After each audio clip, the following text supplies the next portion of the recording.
Ready? Good evening, everybody. Welcome to your city council. Thanks for showing up. I'm going to call us to order. First, we're going to remind ourselves to turn off our cell phones, please. Next, I'll just remind us that we are conducting our business tonight on the unceded lands of the Warm Springs, Yakima, and Umatilla nations. Let's pledge allegiance. I pledge allegiance to the flag of the United States of America and to the republic for which it stands, one nation under God, indivisible, with liberty and justice for all. We'll start off by asking any agenda additions or corrections, Abigail. Oops. Thank you, Mayor. We have no additions or corrections tonight. Great, thank you. Do we have any counselors on Zoom tonight? Okay, thank you. So we have 5, which we can get the stuff done with 5. We have business from the audience. A number of folks have signed up. I'll just go through in order. Kathleen Bennett, please. If you could come on up and push the edge of that thing and it'll turn green. And if you can keep it to around 3 minutes, that is just great. Oh, Sorry, I could have been. Thanks. No, we don't have them so nice in White Salmon. This is impressive. I'm a citizen of White Salmon and our mics are fine. And wanted to say hello. Thank you, mayor, councilors, staff. I'm here to give a comment on the agenda item related to, as I suspect a handful of people are, the transportation companies such as Lyft and Uber in Hood River. Sort of what happens in Hood River tends to affect most of these small cities close by in the gorge. So overall, my opinion on the matter is that it doesn't seem apparent that permitting those companies to operate in Hood River resolves any major issues. And it seems more than anything else, to the extent that they do, they cause greater long-term challenges for the community than they resolve. So first, I don't know what the data is on DUI incidents in Hood River. I also understand that there's no compelling data evincing that the presence of these companies in Hood River would prevent DUIs. And furthermore, we've got great existing services in CAT, HR, pedicab. And for me, driving across the river, coming to wonderful breweries and then driving back, trust me, I would love to be able to take a Lyft, but I don't need to. I can take pedicab. Secondly, it's not apparent to me that populations with limited access to private transportation currently would be served by those car shares like Uber and Lyft. Not going to solve that transportation access gap. And then finally, I understand the public would love to be able to take a private Uber or Lyft ride to the airport. I also would love that. But that seems to be the only major argument for these ride shares. And I could be wrong, but that's how I've understood it. On the other hand, there are a lot of strong arguments against. One is that it will kill a beloved local business, Hood River Pedicab. That causes me great sadness personally. It would also replace 4 fairly paid jobs with 15 to 20 very poorly paid jobs. Moreover, it would replace pedicab zero emissions transit, which is the neatest thing about pedicab, but also replace an unknown number of rides on CAT with single car emissions transit. And for me, this is kind of the biggest sticking point. White Salmon, like Hood River, has passed a climate crisis resolution. You guys passed yours a year or 2 earlier. Way to go, Hood River. And one of the things that you committed to was pursuing local policies that promote environmental sustainability. And you also obviously committed to emissions reductions at the municipal level. In terms of policies that promote environmental sustainability, this literally does the opposite of that. You are replacing low emissions, low carbon transit with private vehicle transportation. There's data that these ride sharing apps, and I hope somebody else has that at their fingertips tonight. These ride sharing companies have a significantly bigger carbon footprint. This is a bad long-term policy for the community because what happens in Hood River is going to happen in White Salmon. Emissions, obviously, as well as just the policies. Final last point, not that I believe, this is sort of anecdotal, I don't believe it should necessarily sway decision one way or another, but these companies notoriously treat their drivers very, very poorly. I have a lot of friends. My husband was a driver for them at one point, and I actually have a lot of friends who have worked in these companies as white collar workers in their central headquarters, and even in their social impact departments. And based on everything I've ever heard from those people, these are not companies that value their employees as people or as humans. And once they are in our community, it's going to be really hard to get rid of them. It doesn't seem like it's good for the community, and it is against the environmental sustainability policies that we've committed to, that you've committed to, not me. So thank you for your time. Thank you for listening. Thank you, Kathleen. Peter Fink, followed by Patty Fink.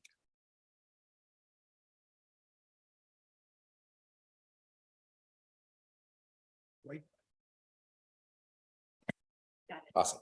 Hi, my name is Peter. I also live in White Salmon, but I work in Hood River quite regularly. And one of the jobs that I work in Hood River is with doing the pedicab on the weekends and in the evenings. And so this issue, something that I'm particularly concerned about, not just because I think it may impact the business that I've been doing for the last 3 years and has been a great source of income on the weekends and evenings, but also because primarily my concern related to the climate impacts.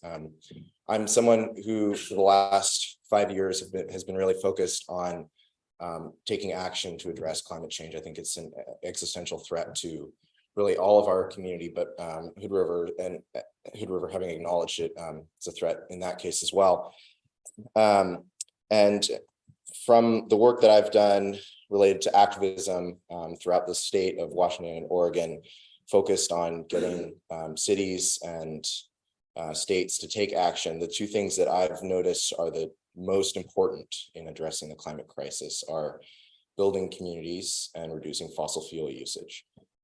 Those two things would inviting Uber and Lyft and other transit network companies, TNCs, to Hood River, I believe, would destroy both of those goals or both of those things that we need in order to address the climate crisis. On the level of building community, it would really hamper ability to an existing community that is surrounding the services here that are existing, whether that's CAT or private taxi services in the area. Instead of the money going to folks that work locally and spend the money locally, it would go to the $23 million salary of the CEO of Uber and the $700,000 salary of the CEO of Lyft. So in my mind, keeping money locally is a really important thing, especially for as far as considering building community. And then on the level of fossil fuel usage, it's clear that the existing options we have for transportation, whether that be daytime transportation, that is made up for in a large part and could be increased related to public transportation, and then more nighttime oriented transit currently is filled in by private taxi services. Those taxi services they have to apply to taxi cab licensing, and I know that there would obviously be discussion about the licensing for drivers that would be Lyft. But my main concern is the vehicles that there's, I think, 4 companies in Hood River that operate. The vehicles that operate, by and large, are focused on keeping emissions and down in the long term. Large capacity vehicles that can take large people and reduce the amount of short trips, which increase vehicle miles traveled, a major source of emissions. The number one source out of all sources of emissions is transportation. So I think it's a really important thing to consider, the impact of inviting the other TNC, Transnational Corporation, which many of them are, but also transportation networking companies, because the negative impacts, I think, in the long run, while that may seem there's convenience or an ability to address DOI issues, I think in the long term is really going to invite more issues and lead to more money leaving our local economy to feed salaries of very rich CEOs. So thank you very much for your time. Thank you, Peter. Patty?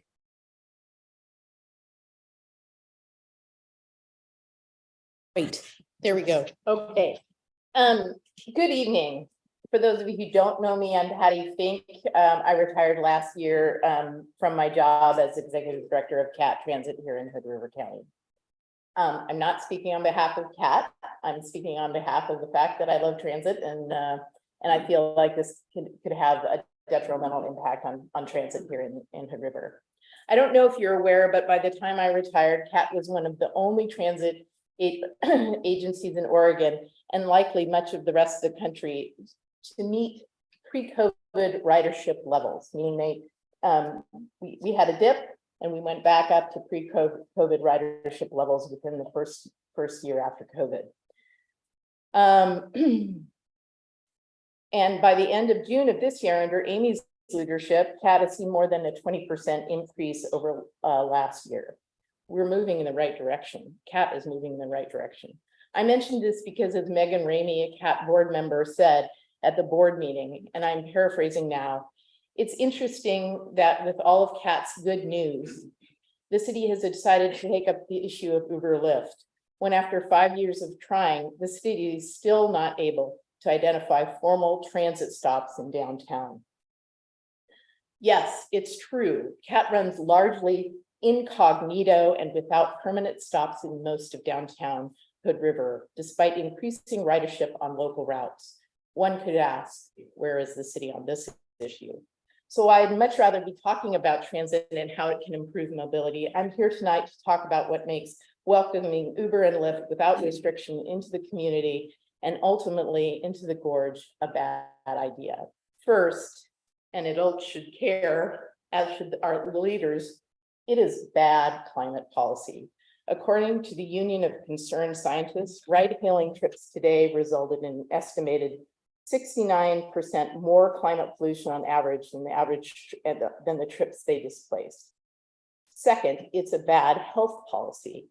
By its very nature, ride-hailing trips typically displace low-carbon trips such as public transit, biking, and walking. Biking, walking, and transit are part of the active transportation network that helps young and old stay active and deter a wide variety of other issues associated with aging and sedentary lifestyle. Third, it's a bad transportation policy. 2019 Boston, Massachusetts report outlined that ride-hailing had substantial negative impacts, including increased traffic congestion, curbside idling associated emissions, and unsafe double parking in bus lanes and bike lanes. And if you can't give up parking spaces, think about that as well.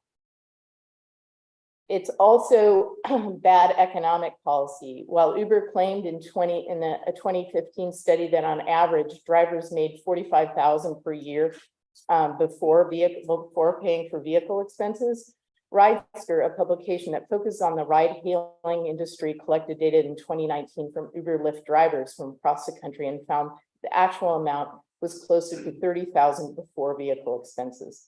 Compare that with a CAT transit driver and a starting annual salary of $47,000 with healthcare, paid time off, and no vehicle expenses. Okay, but let's stay on task. Patty, you're about out of 3 minutes. Okay, I'll just end by saying then mobility as a service is part of the recommendations in the new CAT Transit Master Plan. Public mobility apps like Via, Translock, or Move It have managed to offer real mobility options, including ride-hailing. But almost all of these mobility as service apps are managed through a public agency in partnership with local private provider options, not multinational corporations. They are designed to create local mobility frameworks that can support what is being done now and can move forward with community goals and principles in mind. I appreciate your time tonight. And I know I've been harsh, but I do care about transit in this community, and I care about transit in the gorge, and I think this is a wrong move. Thanks so much. Thank you, Patty. Jody Bear and then Mark Brady.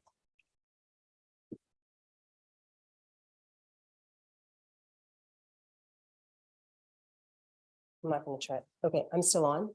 Yeah, It's green. okay, good. It's green. So I think it was 4 years ago.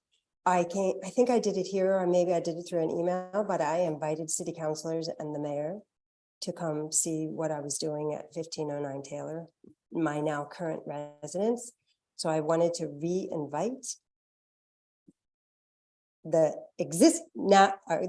current city councilors and the mayor again. Tim and Paul came when I was building at Taylor, so they got to see it. Well, anyway, see us in the ground building. It's now done. It is a co-living complex, which is different than co-housing. we actually share the kitchen and main facility. So we, per Kevin, we live like a family. And so I was able to do this under the single family residential code of Hood River without any special exceptions. Although I did have to be careful about my design and make sure, it fit the code, which I did do that work. Now I am built, it turned out beautiful. And this was designed as co-living. I didn't modify my old house, my current house, because it wasn't designed for it and it wasn't really going to work. So this is designed with sacred spaces is what I call them, for the individuals to live in. And then we have shared space, and I have native gardens that are fully established within 2 years in my backyard. And Paul, you already saw them. I had started vegetable gardens the minute I bought the property. So it's a different way of living. And if, I'm doing this I did this all as an individual, but the city is doing a lot to attempt to make a difference in affordable housing for, the less advantaged of our community. And this is a different style of living that I think a large percentage of our population, if they could see the possibility, would be interested in it.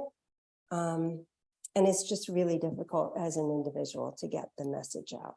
So I wanted to invite, so anyway, maybe I'll send Abigail an official invite and she can share it with you. And then you guys can set up in groups if you're interested to come see it.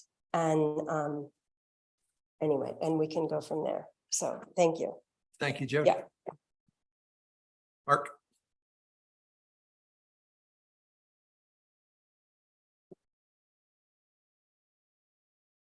Hi, my name is Mark from Gorge PDX Shuttle and been living here for a long time, since '86. And upon the discovery that more people need to get around here, I started this company last summer. And it's going really good. And I'm really enjoying it. People enjoy my service and mostly been taking people to the airport. And I've had occasion to talk to some Uber and Lyft drivers down there and discovered that they make 50% of the fare, which when you do the numbers makes for a minimum wage job at best. I have to ask, there's umpteen restaurants because there's customers. There's umpteen places to drink because there's customers. Now, why has not the market responded to more transportation in the middle of the night? Well, you tell me, who wants to be up driving around when everyone else is drinking, hauling people back and forth to the airport or, to their hotel? So I don't think Uber and Lyft are the answer. I don't think they're the magic bullet. I think the answer resides within the community here. Thank you.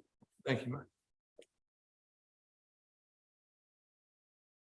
Okay, we have a couple of presentations tonight. One is for a mural at 1028 Wilson Street. Come on up. Thank you, Mayor.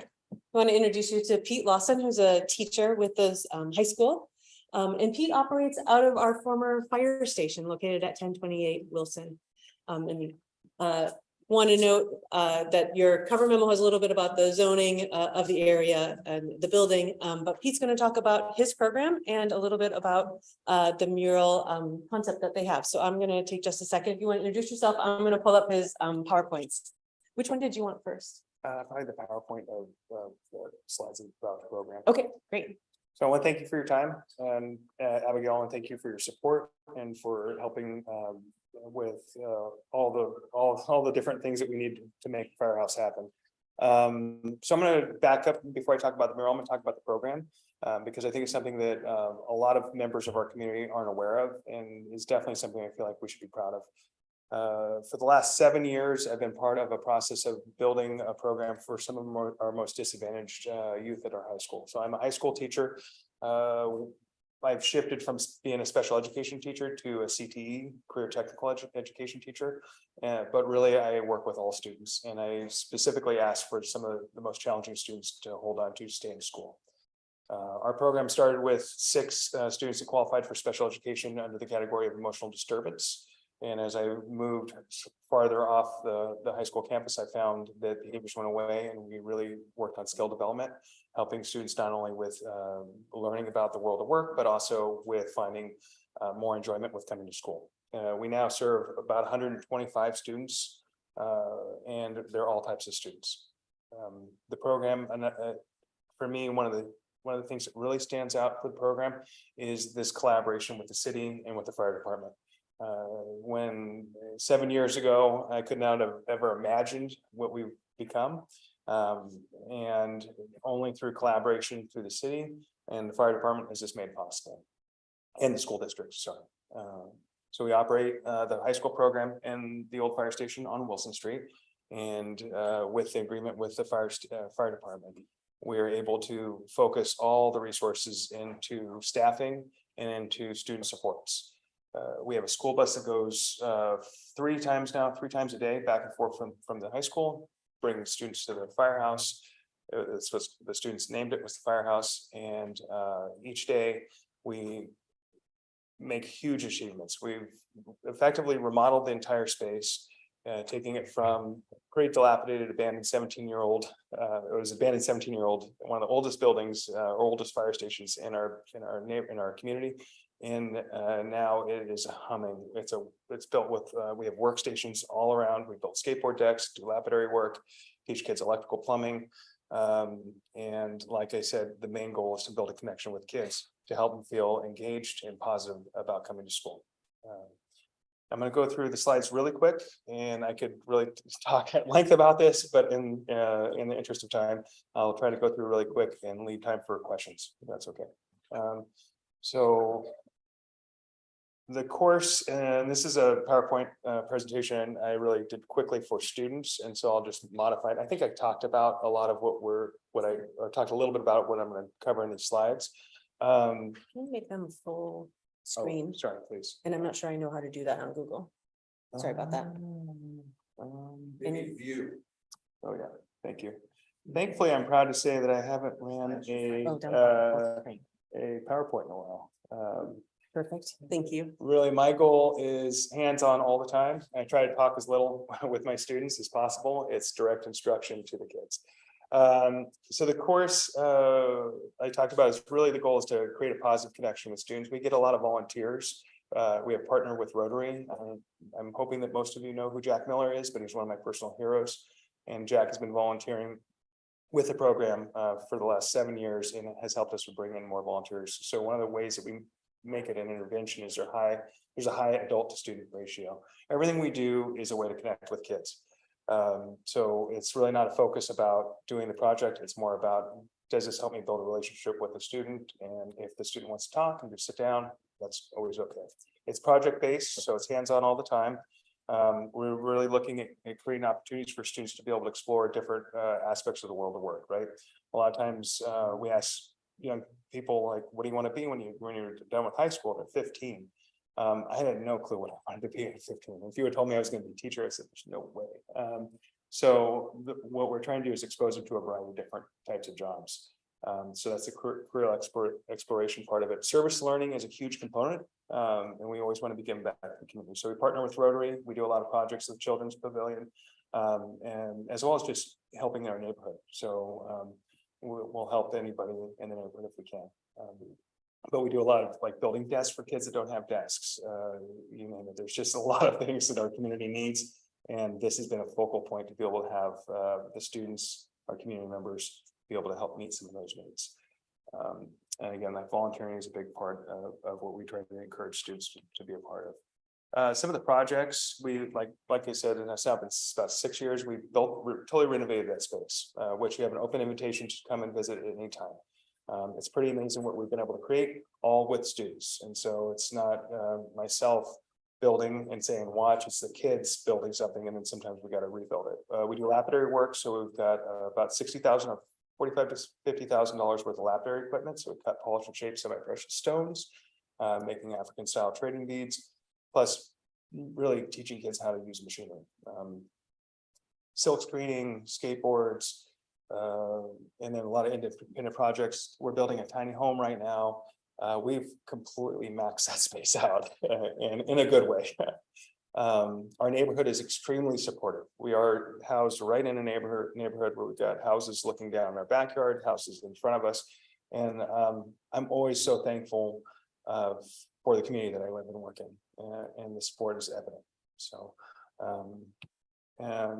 yeah, and again, it's mostly positive, trying to create a positive learning experience. This project, again, I could have never imagined where we would have become. And now it has allowed us to be able to showcase it to get grants. And so we've been able to secure some pretty large amount of grant monies through the Oregon Department of Education. And one of the goals of some of the grant money was to improve the outside of our building. And so we were able to allocate $31,000 to be able to do a mural that was a collaboration with the students and an artist by the name of Toma Villa, who's a Yakama Nation artist who's also done several murals in our community as well as the state and region. So our proposal is that we will be able to, with students, do a mural around the building. The concept really came from the students and the artists of animals using tools. It was really important to me that we made it kid friendly as well as neighborhood friendly. We'll have visits from a lot of elementary schools, middle schools, and so some of the images are really are pretty cool. I don't unfortunately have a lot of those images, but I was able to take some. Other slides. Yeah, sorry. Nope. And I apologize for my not familiar with Microsoft, but thankfully Abigail's helping me work through this. It's a team effort, yeah, for sure.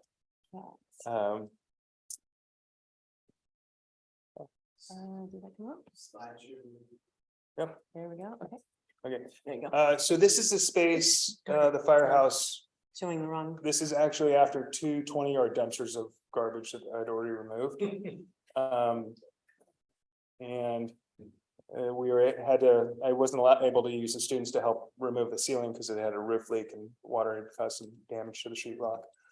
But I was able to, Sorry, give me one get more a really second. good quote from some local contractors, and they were able to help me with removing the sheetrock. Oops. I promise, one more second. Do you sell the African stones? Not yet. Really, the goal is that I get a beat around the student's neck first, then one for mom, dad, somebody significant other, a Christmas present, birthday present, and then all the rest of the beads go into supporting the program. So eventually, our goal is to be able to do a fundraiser and be able to sell the beads to be able to bring the money back into the program. That's what I want. Yeah, so yeah, where the tiny home is amazing. So, and that's going to all go back into the program. So this is what the space looked like initially. How do I do this? Is it not arrows?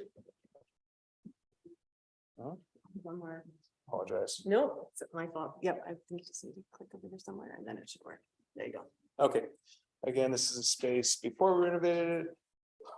This is kind of what it looks like now. So we're able to insulate the ceiling. This was again all funded through grant money on a shoestring budget. And then what you're looking at is a stained glass door with a classroom built within the space. So a lot of times we'll support students with being able to get caught up in the classes, make up classes they failed, or now we're starting to build a GED program. So we can help students with getting a GED. You can see some skateboards there. This is our lapidary workstation. So these are students drilling stones as well as working on them. This is an example of a mural that Toma did in our community. I'm not sure where that is. I think that might be in the Dallas actually. But you can kind of see the imagery of what kind of animals will look like. And that's Toma right there doing a little signature or something. And I think that's it. So I whipped this up really quick right before I came here, right after work. So, but again, you have an open invitation, and if you want any more information, please don't hesitate to reach out to me. Great. Thank you, Pete, so much. Abigail, do we have a question before us this evening? Yes. This is your building, so you have the ability to give permission or not permission. There are no, there's no fiscal impact for the city. Should you choose to allow Mr. Lawson to, work with students and artists to put a mural on your building. You have a little bit more leeway about content because it is your building. However, city attorney is standing by. We have had those conversations, so if you dive deeply into content, we'll probably try to read it back in, but So- this is your building, so I would say if you have questions to Mr. Lawson about materials or size or anything, otherwise it is a question of if you wish to grant permission to install a mural on your building. You can remind me and all of us briefly, where have we gotten to on our mural code and does that Yeah. apply here? So the mural code, I think anything Mr. Lawson will propose is probably going to fit within your future mural code and just how that piece is working along. However, you can have exceptions because it's your building, it's the city's, it's government, it's the city's government building. However, we have been doing public engagement for mural regulations. So our concern is that in the absence of regulations, any mural in any place in the city may be allowed. So you've directed us to do some stakeholder.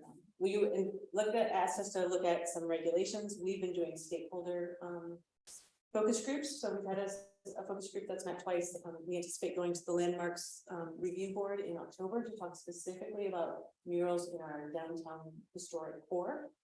And then we expect to come back to you probably in late October with some recommendations about a mural code. But meanwhile, Right, so, last spring, when Mr. Lawson brought this forward to me, I had said, wait, we're gonna be talking about murals.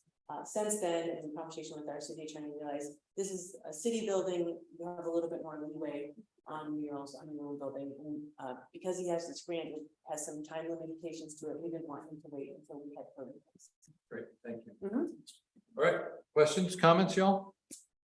Question. Gladys, Mr. Lawson, thank you so much for the incredible work that you're doing. Really appreciate your efforts. I had a question around the tiny home program. So to my understanding, CGCC also has a similar program where they build tiny homes. MCAC is actually going to be partnering with them for the pallet shelters or the tiny homes at the Gloria Center out in the Dells. Is there any sort of affiliation between the tiny home that you're building there and the opportunity for it to be sold here locally to one of these agencies? No, this is one of many projects that I'm constantly trying to keep up with. We haven't gotten to the sale part of it. Right now, we've just been trying to build it, and then we would worry about that we're getting kind of close to that. I would love to partner with CGCC and I would love to help address anything around the homeless problem. So, in short, I haven't had an opportunity to collaborate with them yet, Okay, but I am sure we will. awesome. Thank you. Mark? Yeah, thanks. This is cool. Yeah. When we allowed the mural by the Union Building down here a little bit, there was an agreement that said stuff like if it becomes like a magnet for graffiti, or if it becomes, anything, that the city has the right to just say paint over it, which I hope we never do. But it seemed like a good, if something goes sideways, we have agreed that type of, is that, what would be the next steps? Like some little agreement or just like a thumbs up or? I think thumbs up from you as council and then send it back to staff with any conditions you want to see on that. Right, and then the school district would do something too, I assume, or I don't know. Anyway, okay, I just wanted to make sure that we have something on paper Yeah. and it covers if things go sideways. But also hoping that it never does. Now, do we have a photo of the current building, which I bike by on the regular? It has images on it now, or it looks like it once had images on it. It doesn't look like a house right now. It was. It has an octopus on it. Yes, jellyfish. Right? Jellyfish, thank you. Yeah, it was, Lost it the was, marina. like I said, in significant disrepair. And the outside, his exterior was kind of starting to peel back. The students kind of came to me one day and said, we got to do something to make this look a little nicer. So I had a couple students that were really interested in doing some art. And so they did the art, and the jellyfish and something else, the sea, the ocean was their theme. This was just gonna be temporary. And we've had some students practicing, learning with artists, some graffiti techniques, and we just rolled right over that. So what you see, that white white film on currently on the exterior was a special emulsion paint that was designed to, it was about, I would say approximately like $9,000 to have it commercially done. I didn't want students doing the prep work for getting ready for the mural, and I wanted the mural, if we're gonna do all this nice work, to last. So we have like a kind of rubber white translucent material that goes on the outside, just to keep the concrete from peeling away and other paint. Thank you. With. Did you finish? Gladys. Timeline, when were you thinking of, all this goes well? Like, you know, the grant was a 2-year grant and was running Okay. out. We were able to put a significant down payment on the work. Uh-huh. And then I was able to reapply and get the grant for the next 2 years. We were hoping to get it done in fall. Now we're running up against weather, as well as this artist is like a 2-year out, like this 2-year Okay. wait list to get his time. And so we're hoping for the spring. So now Okay. we have to wait for the weather. Okay, perfect. And then to your point about if anything was offensive or got anybody upset, I would be more than glad to roll right over. I mean, for me, I don't have concerns, right? Something for students, by students. It's on a building that we own. I would just be extremely mindful and sensitive of the content, obviously, that goes on there, and to ensure that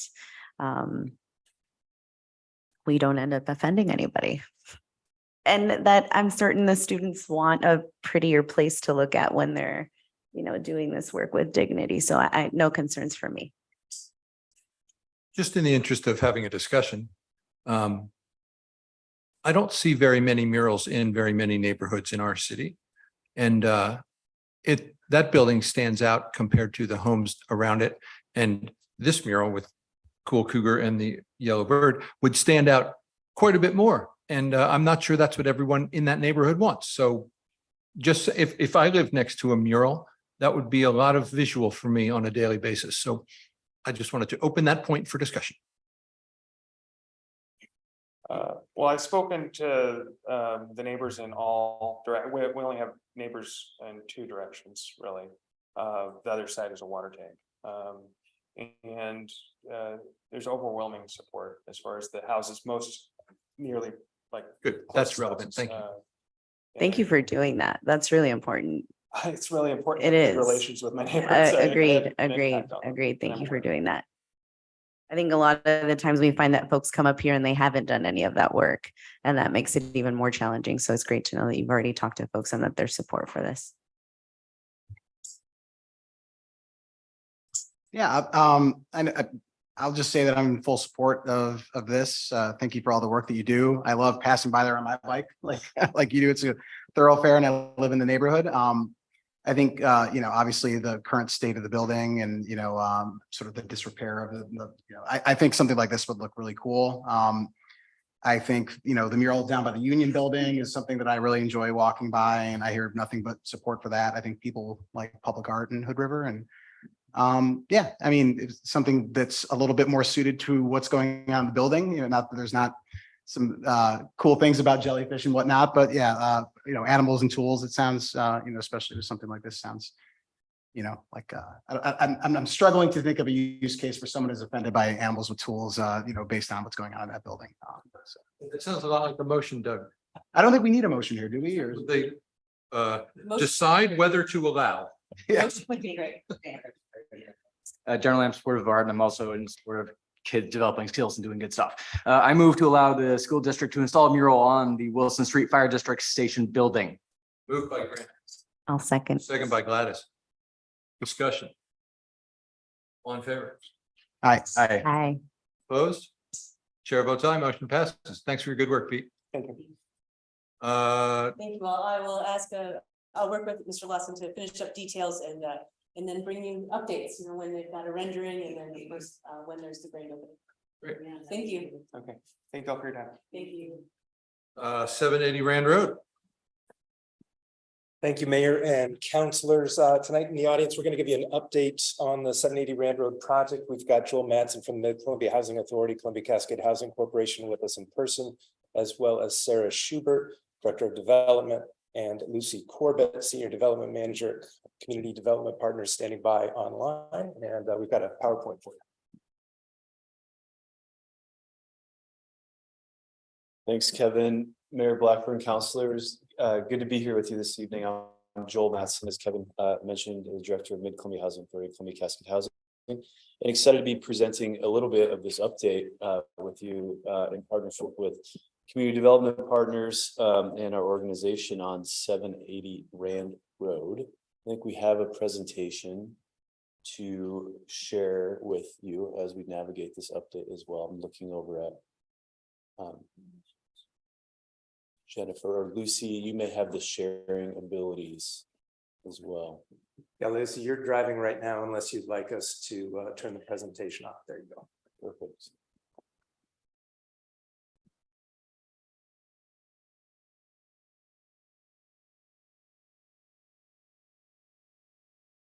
Can you all see that?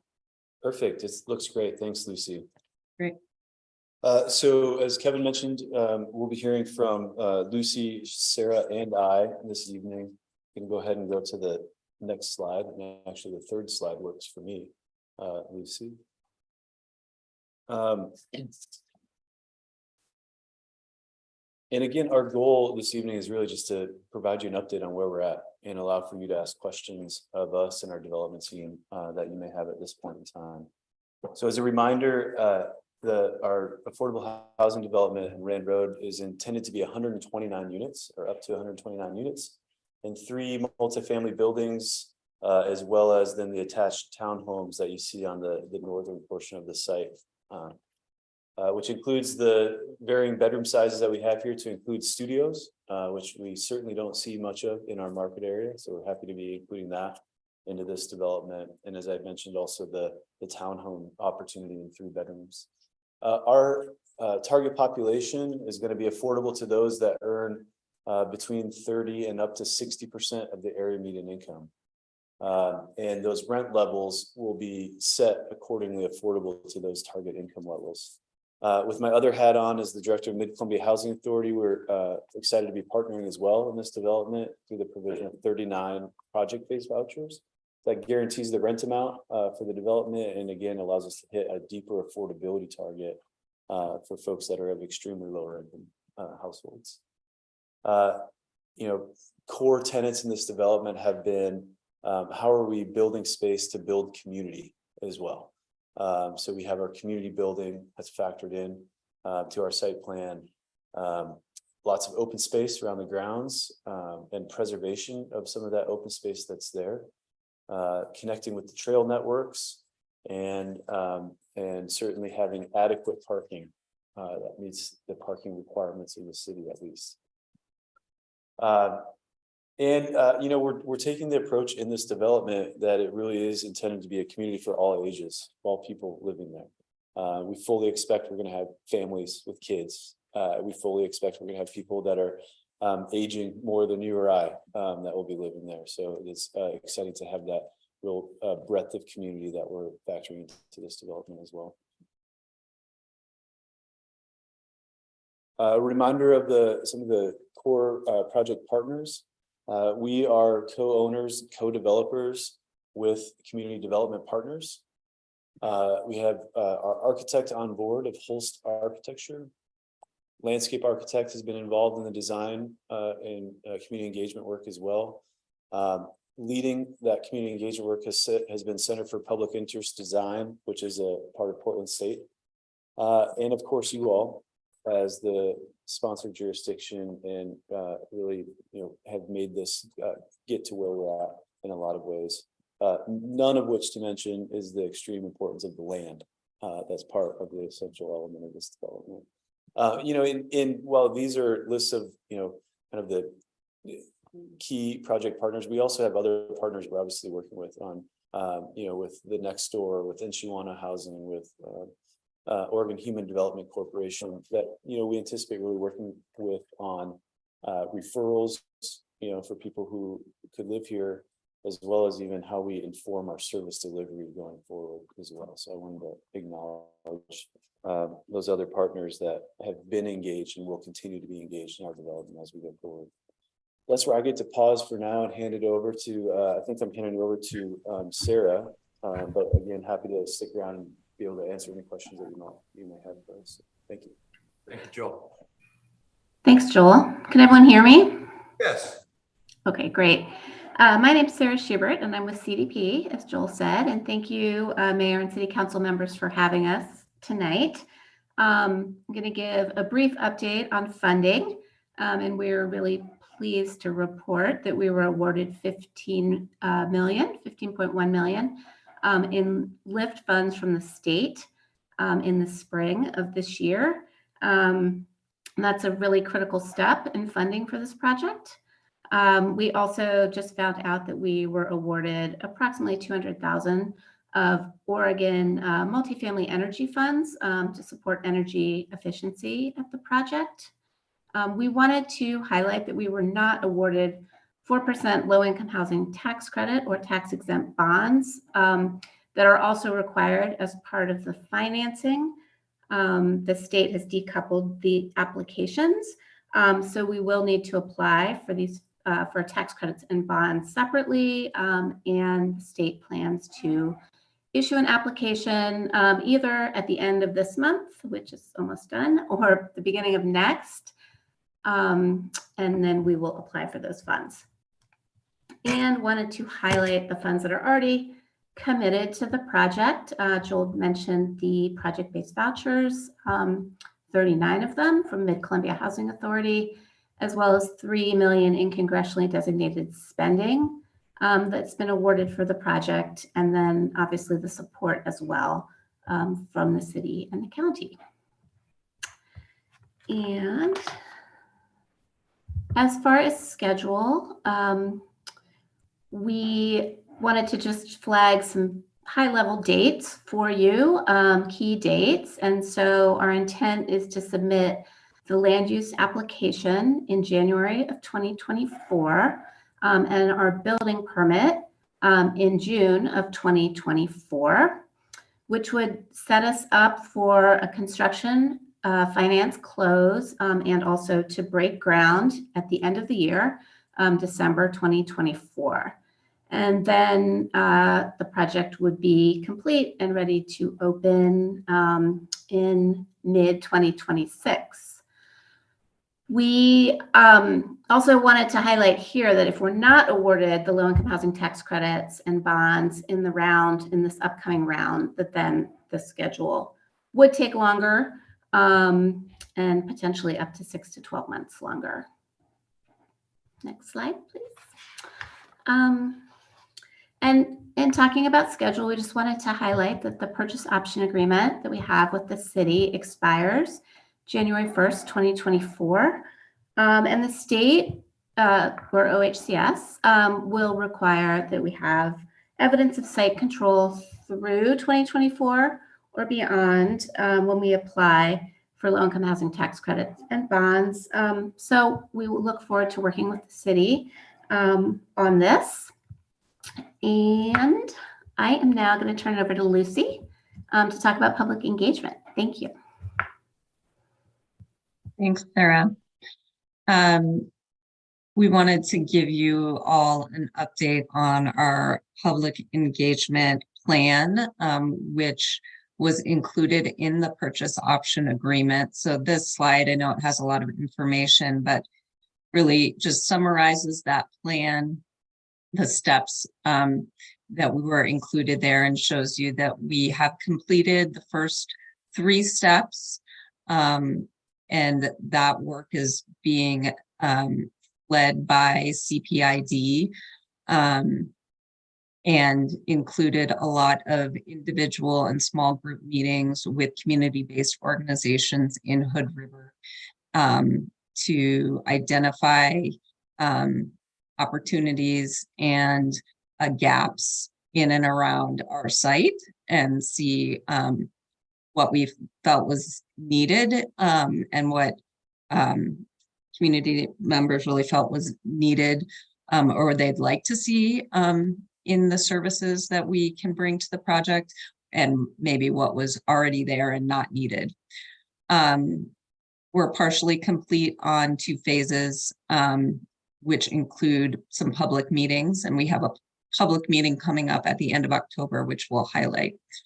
And we just have the last phase to fully complete, which is to develop ongoing engagement strategies for future residents and provide our final report on public engagement.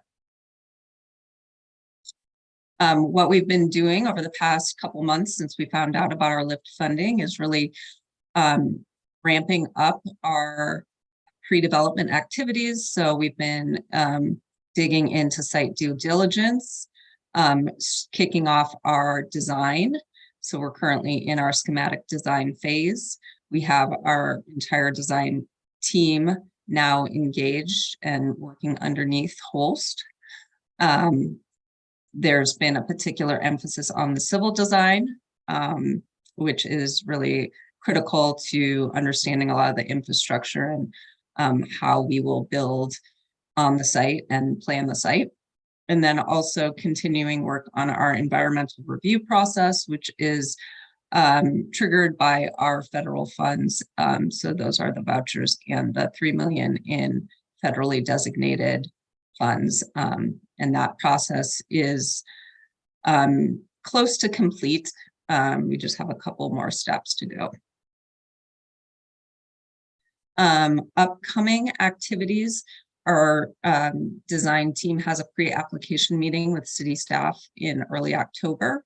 We have a sustainability charrette for the design team on the 20th of October. We have a public open house scheduled for Wednesday, October 25th, and we'll be doing broad notifications for that event in both English and Spanish.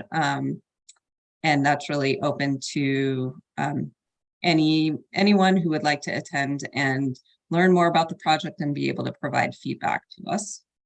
And then we anticipate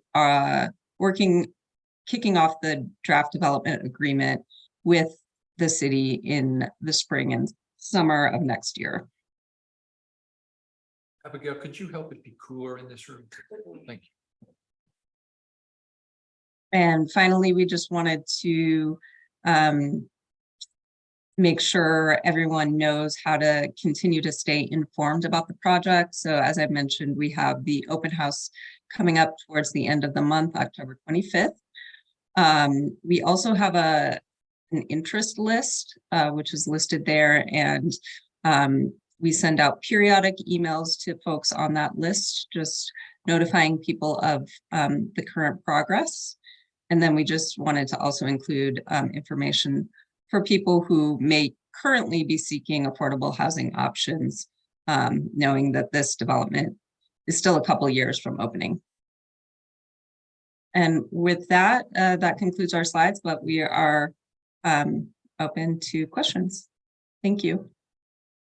Super, thanks you all. I know that for this council, as a body, this is the first time we've sort of had this level of update. Some of us know more about it, others of us are newer to it. So this is great to thanks for preparing such a well-crafted, informative, concise piece. Questions or comments, y'all? Gladys. Thank you. How many CBOs have you all currently engaged in the process? Hearing that you are in conversations of design, I think it's incredibly important to loop in your partners who will have access to the building and making sure that they have everything that they need in order to be successful. I can take that one. The CPID, who did the early outreach, I believe they reached out to something like 20 community-based organizations, and I have documented notes. So if there's more information, I'm happy to share that. And then they reached out and had individual meetings with those groups. That was followed by a workshop with all the same groups invited to weigh in on early design concepts and tell us what they would like to see in both the physical and programmatic design. And then after that, we did another more targeted focus group, which was facilitated by the Next Door and was for Spanish speakers only. And that also helped us really gain a lot of great insight into the types of both social programs and services, but also physical design preferences of that community. Thank you. I would really like to have a list of who those CBOs are, please. I have 2 or 3 additional questions. You showed us a slide for phase 5, and it was around engaging community members, sounds like or residents. What is the process that you will all consider in order to select individuals, or is it not going to include? Yeah. Ongoing engagement strategies for future residents. So does that mean that you are all asking current community members that live in some of the other affordable housing options here in town, or help me understand what phase 5 is going to look like? I think that is a great question, and maybe one we want to add to our public meeting coming up here at the end of the month, but that will be one where we'll have CPID, who's the public engagement consultant, help us, because they're really the expert in public engagement. But this is about coming up with both programs and feedback mechanisms to make sure that we're creating not only a physical space for people to live, but also we're really hoping to create a community that people can enjoy each other, come together in events, participate in the services that will be on site, maximize the community building and the spaces there, the open spaces, so that we're not just creating housing, which is obviously critical, but also kind of creating a new neighborhood and an engaged and active community. And if Joel or Sarah have any other comments on that, I'm happy to have them add. Yeah, if I could just add, I mean, while it's phase 5, it's really the ongoing effort, right? Making sure that we're keeping our people that are living on our properties with access to the right services, and that can change over time depending on who's living there. So this is the start of that. And resident services and those sort of services is a long game commitment. It doesn't just go away at the time of development. It's something that we'll continue doing in operations as well. Awesome. Thank you. 2 more and then I'm done.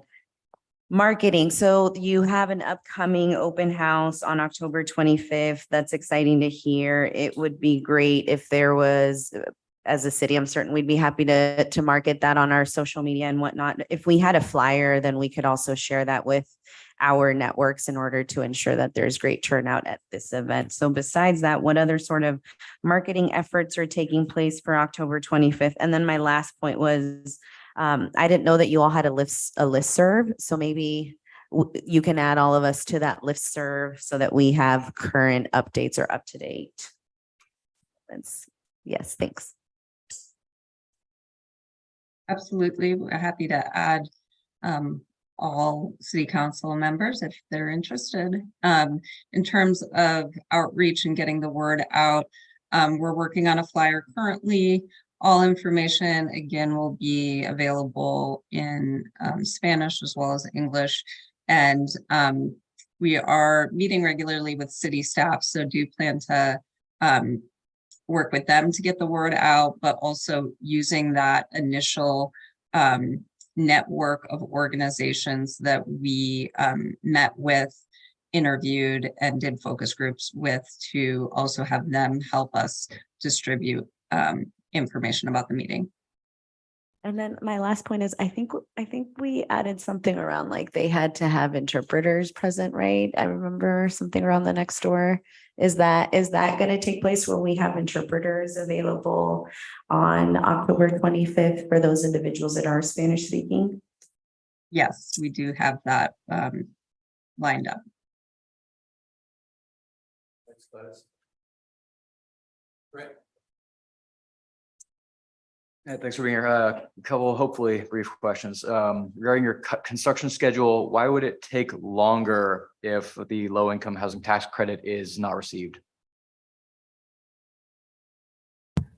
Oh, I can answer that. Because the state basically, the low income housing tax credit, the 4% is now competitive.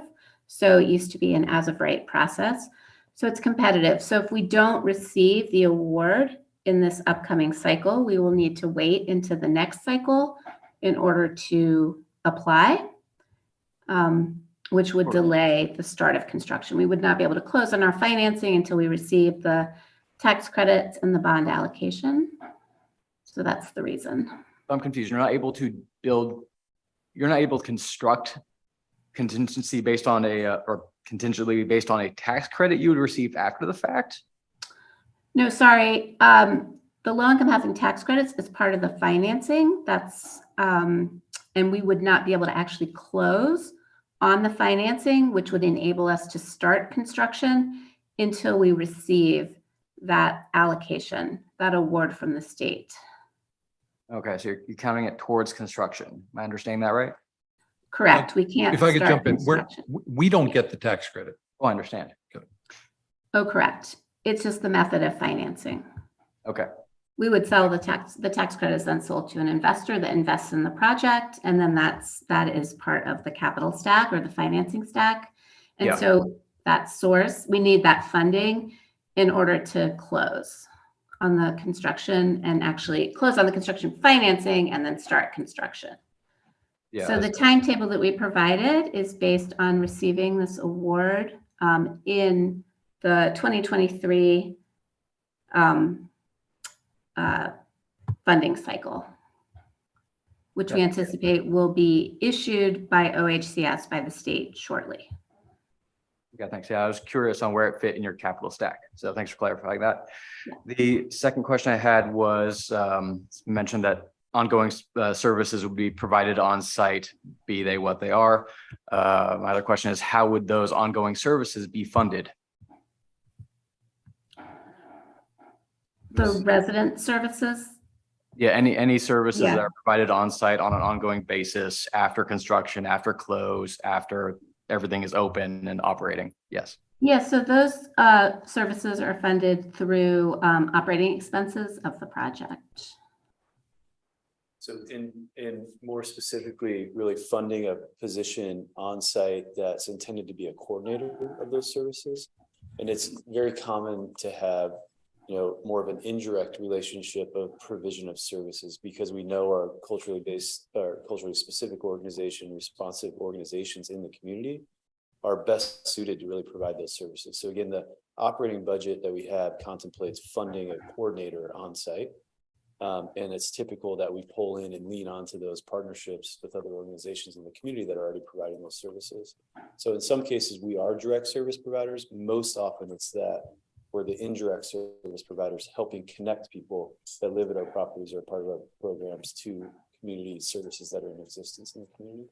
And on a long-term basis, would those programs thus be contingent upon state funding, support and whatnot, or? So the position that's funded through the operating budget is in our pro forma. It's anticipated to last the life of the development according to our pro forma, right? And as services needs change of our communities, those services may change. But that anchor position of helping to coordinate those services on site and for the residents of our properties, that's what we contemplate in the long-term viability of the development. Thanks. Yep.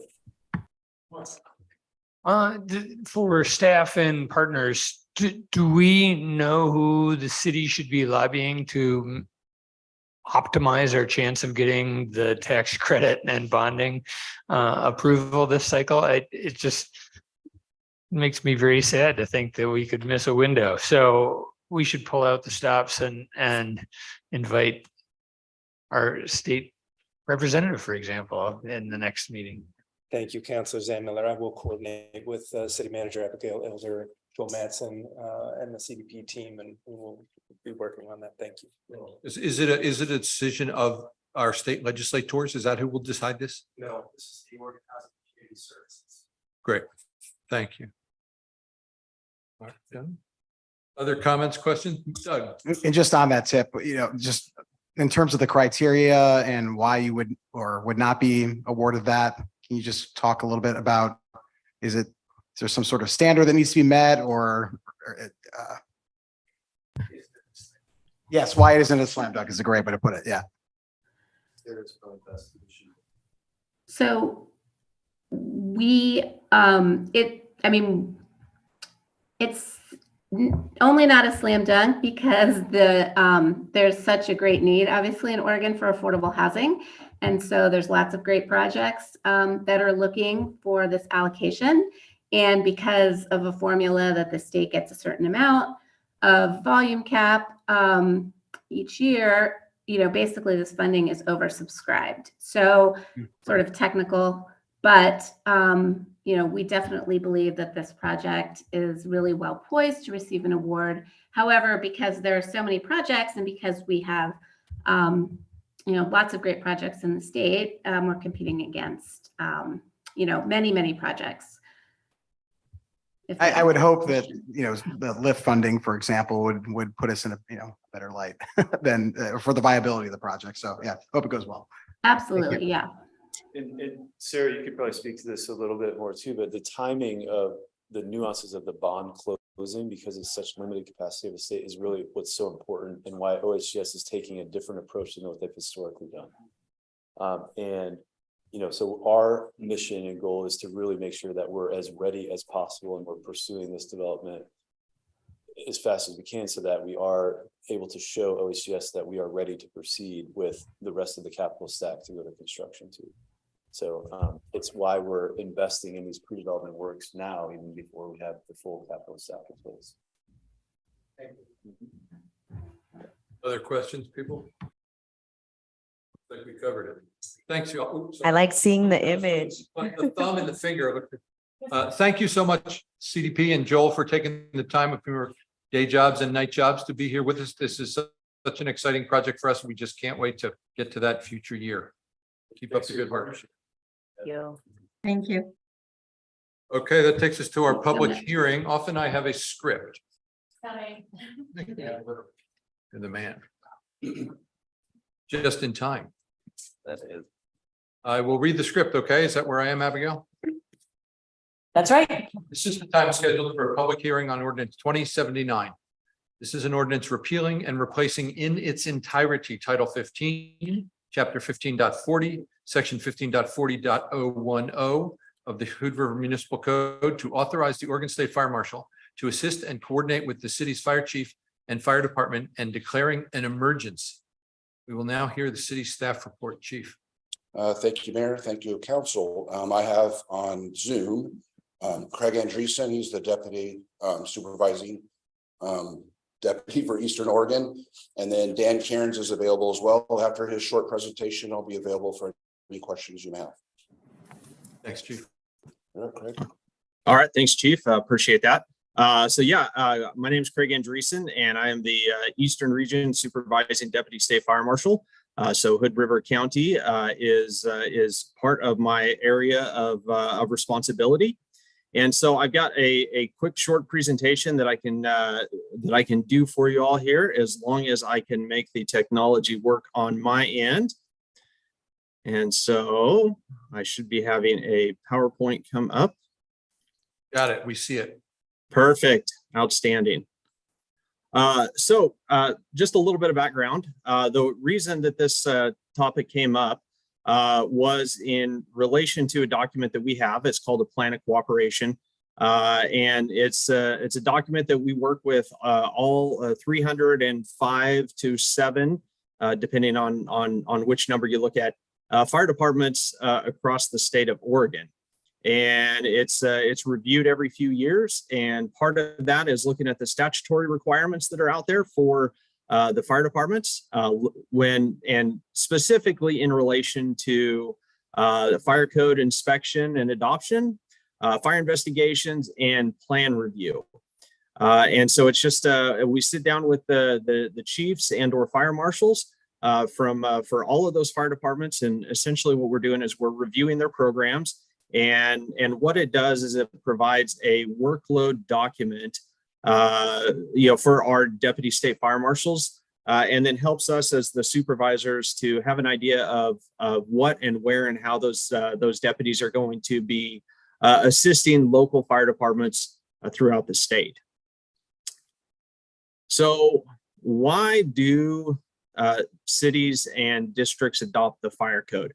And there's a couple of reasons why that would be in there.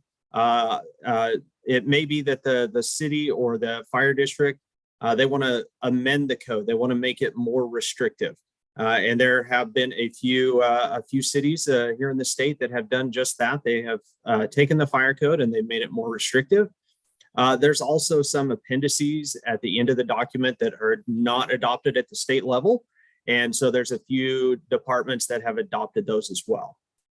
Another reason why that you would want to adopt the fire code is if you're what we call a partially exempt jurisdiction, and you can see the Oregon Administrative Rule, Chapter 837, Division 39 listed there. However, currently we only have 6 fire departments across the state of Oregon that fall under this the partially exempt jurisdiction, and they have the staffing there to accomplish that. And that partially exempt not only does it relate to fire inspections, but it's a full fire prevention program, including those plan reviews, fire investigations. Essentially, they are doing most all of the work themselves with very minimal interaction with the state. Another reason why a local would want to do that is that if they want to have a local appeals process. And then lastly, which is the most common reason why we have encountered cities, fire districts across the state that have adopted the fire code, is because they thought that they had to, or it's been on the books for so long that no one knows why it was actually done originally. We actually have one city that we're working with that adopted a standard back in 1963, and that's as of their current standard. So we're working to help them get rid of that and to rescind it, update as well.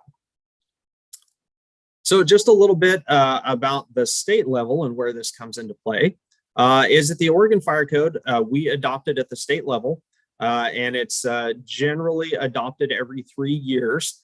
It's based on the International Fire Code with Oregon amendments, and it's a whole process that we go through at the state level to adopt that. So as part of those statutory requirements, any fire department here in the state can enforce the Oregon Fire Code because they are given the authority to do so through state statute. In that particular section that's referenced there, 476.060, they're referred to as assistants to the state fire marshal. And by that, then they have that authority to be able to enforce the fire code that's adopted at the state level. Once a local jurisdiction does adopt a fire code, then the deputy state fire marshals are not able to enforce that locally adopted code. We are limited to enforcing only what's adopted at the state level. And then also at the state, what we often do, especially in my region over in the majority of Eastern Oregon, we often are the ones that are providing minimal to significant assistance to smaller departments, not only for the fire inspections, but also in regards to plans review for fire department access and water supply, because they just don't have the capacity to do so. And so now some of the requirements of how and why you would adopt the code locally, just some items that would need to be addressed is that specific addition needs to be addressed in the municipal code or ordinance. So like currently we're operating under the 2022 edition. And so that would need to be specifically lined out there. Hood Rivers in particular is generic with no amendments. So it just essentially says we adopt the Oregon Fire Code as the state adopts it. And I'm paraphrasing a little bit there. The fire code official also has to meet the competency recognition requirements at the fire marshal level, and those are noted in that same Oregon Administrative Rule, Chapter 837. Currently, the City of Hood River does not have a fire chief or fire marshal that meets those requirements. And also, you may ask, well, if we hire somebody in the future that does meet those requirements, you still do not have to adopt the fire code because that fire chief or fire marshal has the ability to enforce the fire code. And then also something else that needs to be addressed is that the appeals process needs to be spelled out at the local level. In Hood River, it referenced ORS Chapter 479, which is the state appeals process, which wouldn't be appropriate at the local level. It really should be the opinions of the local fire code official need to be appealed at the local level before anything gets elevated further up. And then the one other thing that often we run into and that doesn't happen is that locally adopted fire code also needs to be reviewed and approved by the state fire marshal, just to make sure that there are no modifications that occur that would make it less stringent, because that Oregon fire code is those minimum requirements, and so we don't want to be any less than that. And so currently, Hood River has not done this, nor have any amendments been proposed. And so that's why Chief Damian wanted me to kind of come in and give you all a little bit of background of why this is coming to you.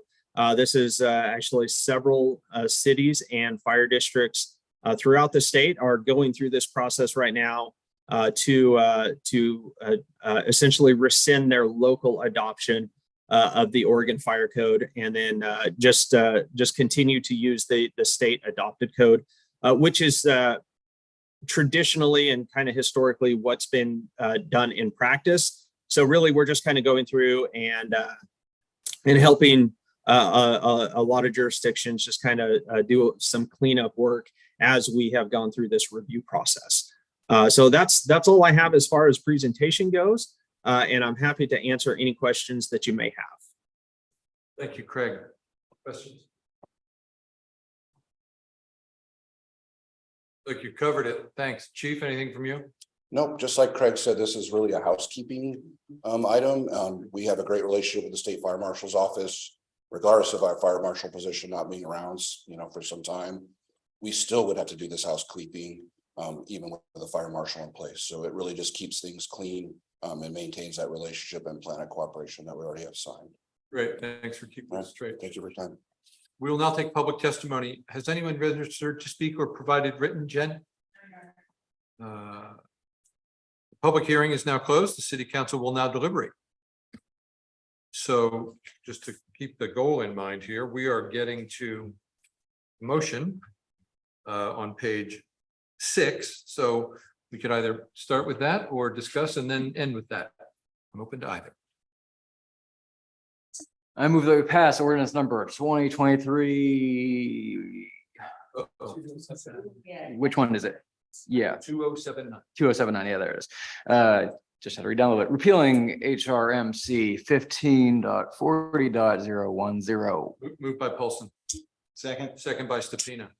Discussion. I observed that Dan has clicked on his screen. Dan, anything to advise us on? No, the only thing tricky about this is the emergency clause and the possibility of 2 readings in a single meeting. So it requires basically unanimous approval by the council. Does that mean that 5 of us can't get it done? You mean tonight? Just a second here. You're asking for a kind of a detail there. All right, you brought it up. You started it. Well, it's the requirements for the emergency clause are different than the 2 readings. Let's see, the council may adopt an ordinance in a single meeting by unanimous vote of the entire council. Where's That Megan? seems like other ordinances where we can do it all at once if we have 7 to nothing. Okay. Would this have come into play on July 2nd or whatever, when we quick banned fireworks? It's not that, let the record show the chief is shaking his head. Okay, thank you. Yeah. Thanks, Dan, for that guidance. Yeah, you can do the emergency clause if you get 5 affirmative votes, though. Okay, good, No. thanks. Any further discussion? All in favor? Aye. Yes. Opposed? Chair votes aye, motion passes. Great, good work, everybody. That takes us to the consent agenda. We have 2 OLCC permit application approvals and the annual permit renewals. I would entertain a motion. I move we approve the consent agenda. Second. Moved and seconded by Paulson and Zanmiller. Gladys, I know that you've been having a strategy about this recently. I will be abstaining from the OLCC permit application approvals. This is not a reflection of these businesses or their owners. Rather, I object the fact that we do not have enough transportation options for people who patronize these establishments.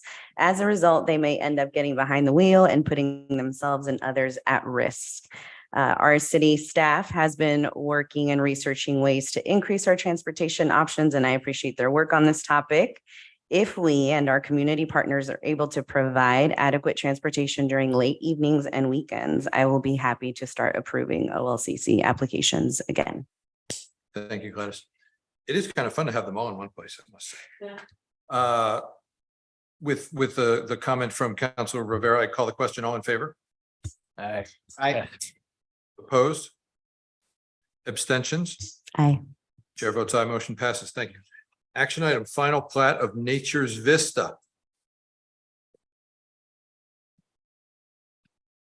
Thank you, Mayor. This is not a public hearing. This is an action item. You have heard this matter in public hearing, which created its preliminary plat. As part of the development entitlement process, this project has been granted construction permits for the site. At this point, the permits have given, and public improvements have been completed to the point where we're ready to entertain the plat itself. This is really a survey instrument that creates the lots. There are outstanding public improvements and warranty bonds to be issued. So we are requesting that you authorize the mayor to sign this. We don't expect it to be signed tonight, but once we get our bonds in place, this is a matter for your signature. So the code requests that the council consider the matter and authorize the mayor to sign. Thanks. Question for Dustin.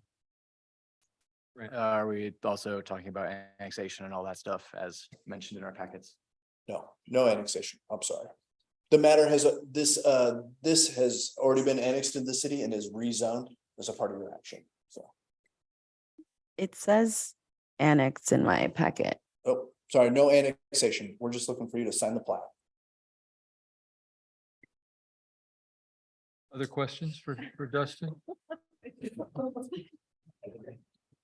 Just, this is maybe quirky, but where will this development occur relative to the brand new West Side Urban Renewal District? Will this benefit the revenue for that? I believe this, yeah, all this construction will be within that. All this increment will be generated within that zone. This is private development, taxable property. This would all be generated.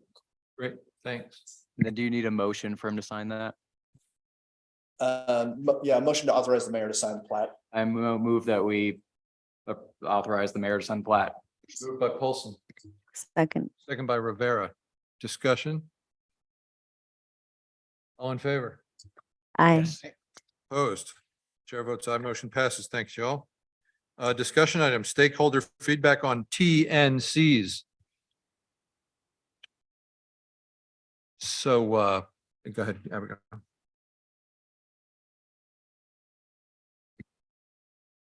Thank you, Mayor and Council. This topic came up several months ago in a council comment. I heard from the majority of you that you'd like staff to investigate what are the barriers of rideshare or transportation network companies, TNCs, from operating inside the city of Hood River. So our city attorney and I did a little presentation to you a couple months ago, but then we also recommended that we do some stakeholder input. So we've done some of that. You heard from some folks tonight. You also received a number of public comments in your packet through the city recorder earlier today. And then you have in your packet, your council packet, a summary of the public engagement or the really targeted engagement that we have done so far. We really focused on Visit Hood River or commercial businesses through Visit Hood River, our taxi cab providers with a focus group, and then service providers.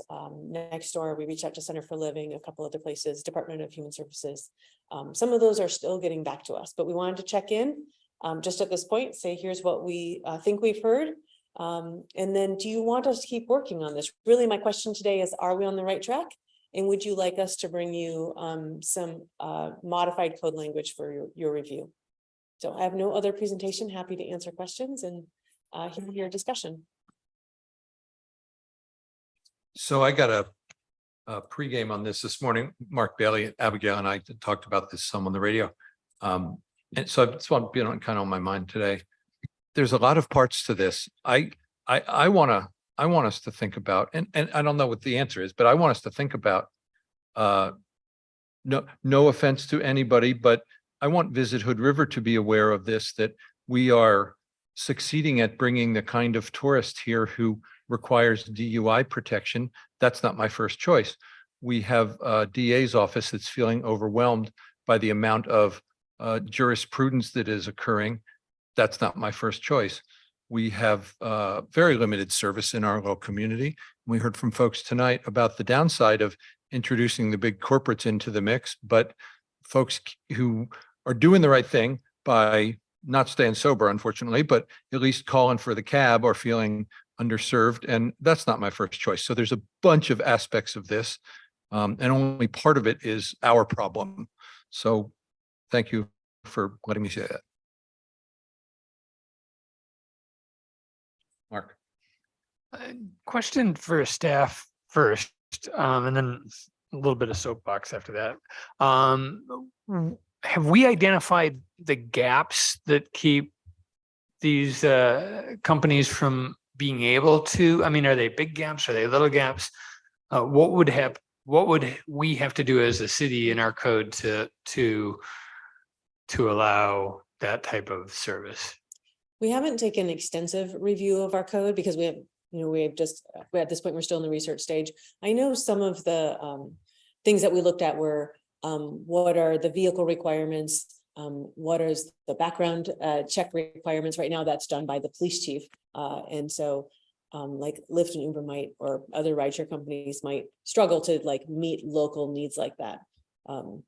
So it's my understanding that many years ago, some of those companies asked Hood River to adopt standards local to or consistent with what they had Portland had adopted. So I think that'd probably be our first look, is like look at what Portland has versus what we have and what those gaps might be. But we have not done an extensive study. Gotcha.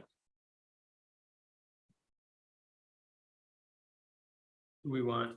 I'd also want to note that anything you as council do changes the code, doesn't bring anybody in, like, this is a conversation that you've initiated. It's not because Uber or Lyft or anyone has contacted the city about wanting to operate here. Feel free to soapbox. Okay.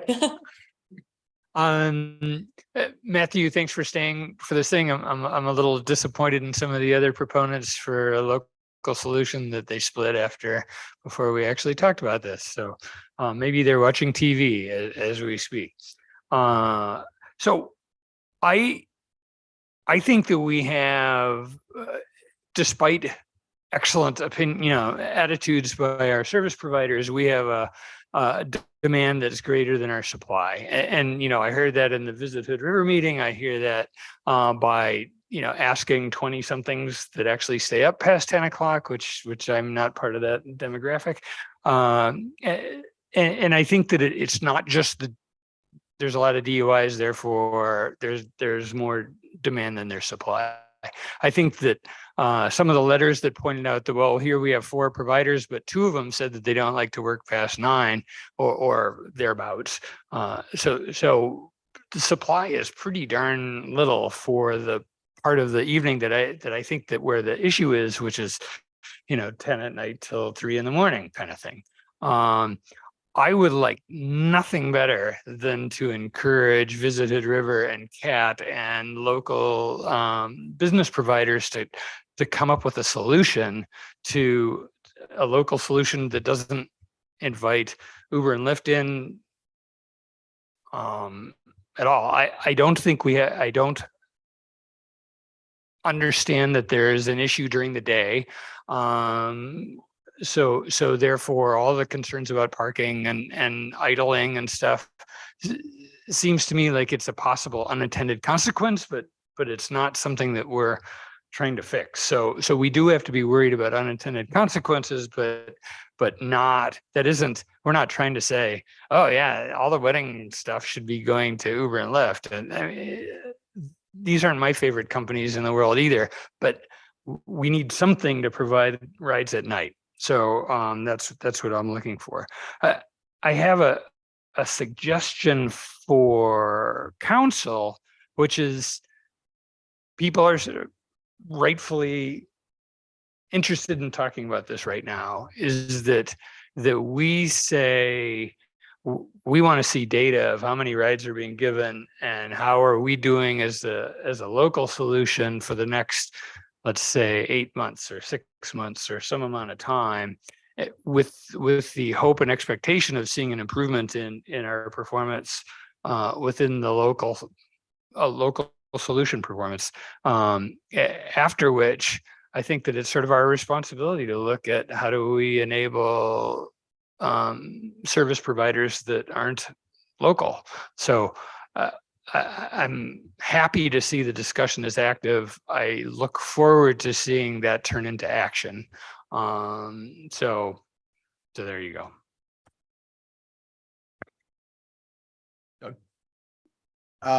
Thank you, Counselor Zammiller. That very, very well articulates the points that I wanted to make as well. I want to say that I see Jason out here who's gone on record and saying that it is his mission to sort of take care of that crowd. I didn't know what Jason looked like, so nice to see you. Okay, cool. I appreciate what you're doing too. Yeah. And comments that we heard earlier from Mr. Brady, people don't want to be up that late dealing with drunk people. And just thank you to Jason for carrying the weight of the entire city on his shoulders.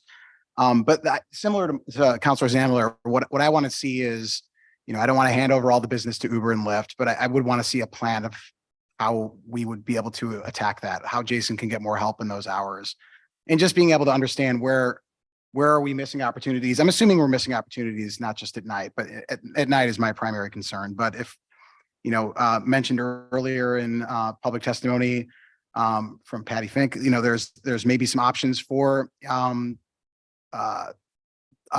apps that are not Uber or Lyft that can be coordinated. So if the local providers want to be able to work together to figure out something to address that particular problem, I'm all for it. But I'm not seeing any plans for that yet, right? So how we get there, there's a lot to discuss, but I'm in favor of that over opening the floodgates to anybody. But there needs to be a plan. Chief, could I ask a question of you? Thanks. So as I said, Abigail and I chewed the fat on this with Mark Bailey this morning a little bit.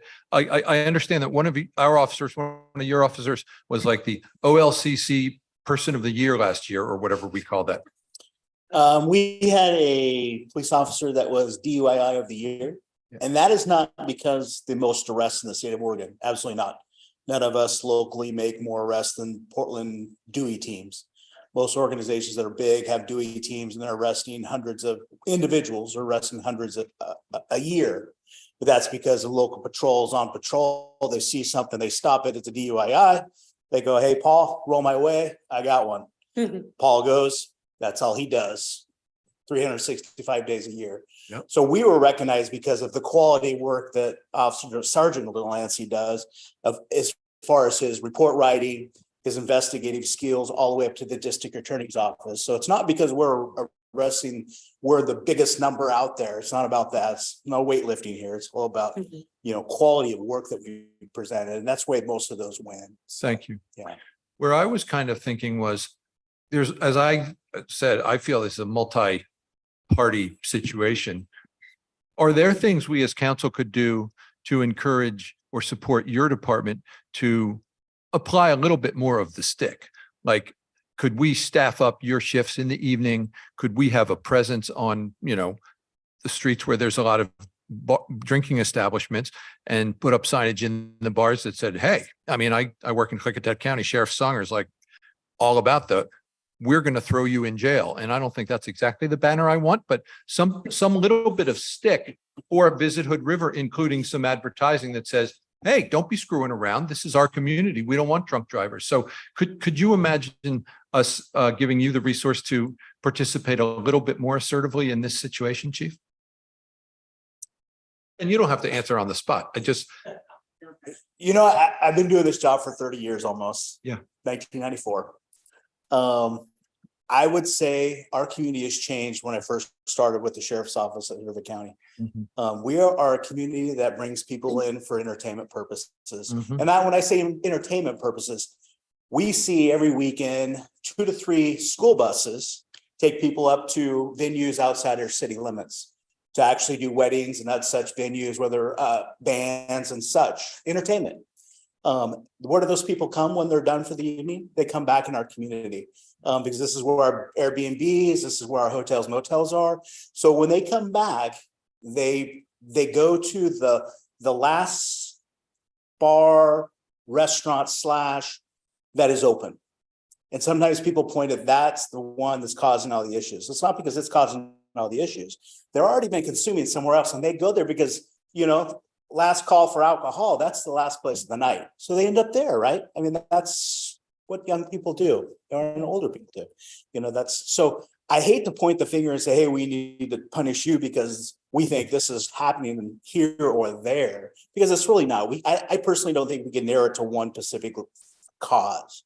There's multitude of activities occurring that creates impairment drivers. We're seeing a huge amount of, when I say huge, DUIs, driving under the influence of controlled substance.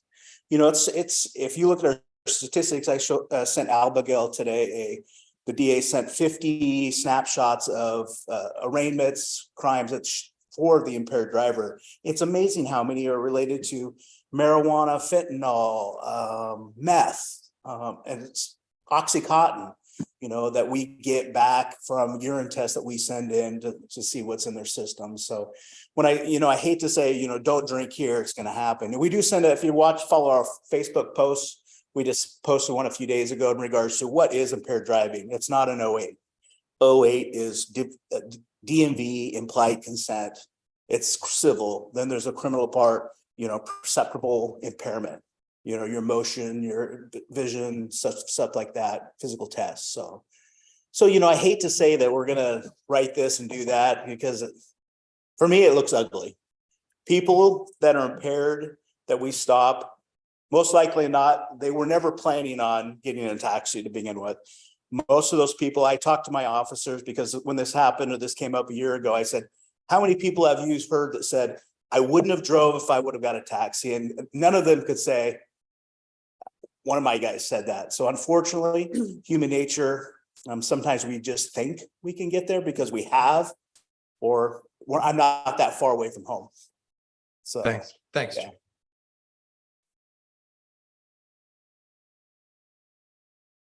Sure. I would much rather see a local solution as opposed to outsource the thing to another company. Yeah, thanks, Neil.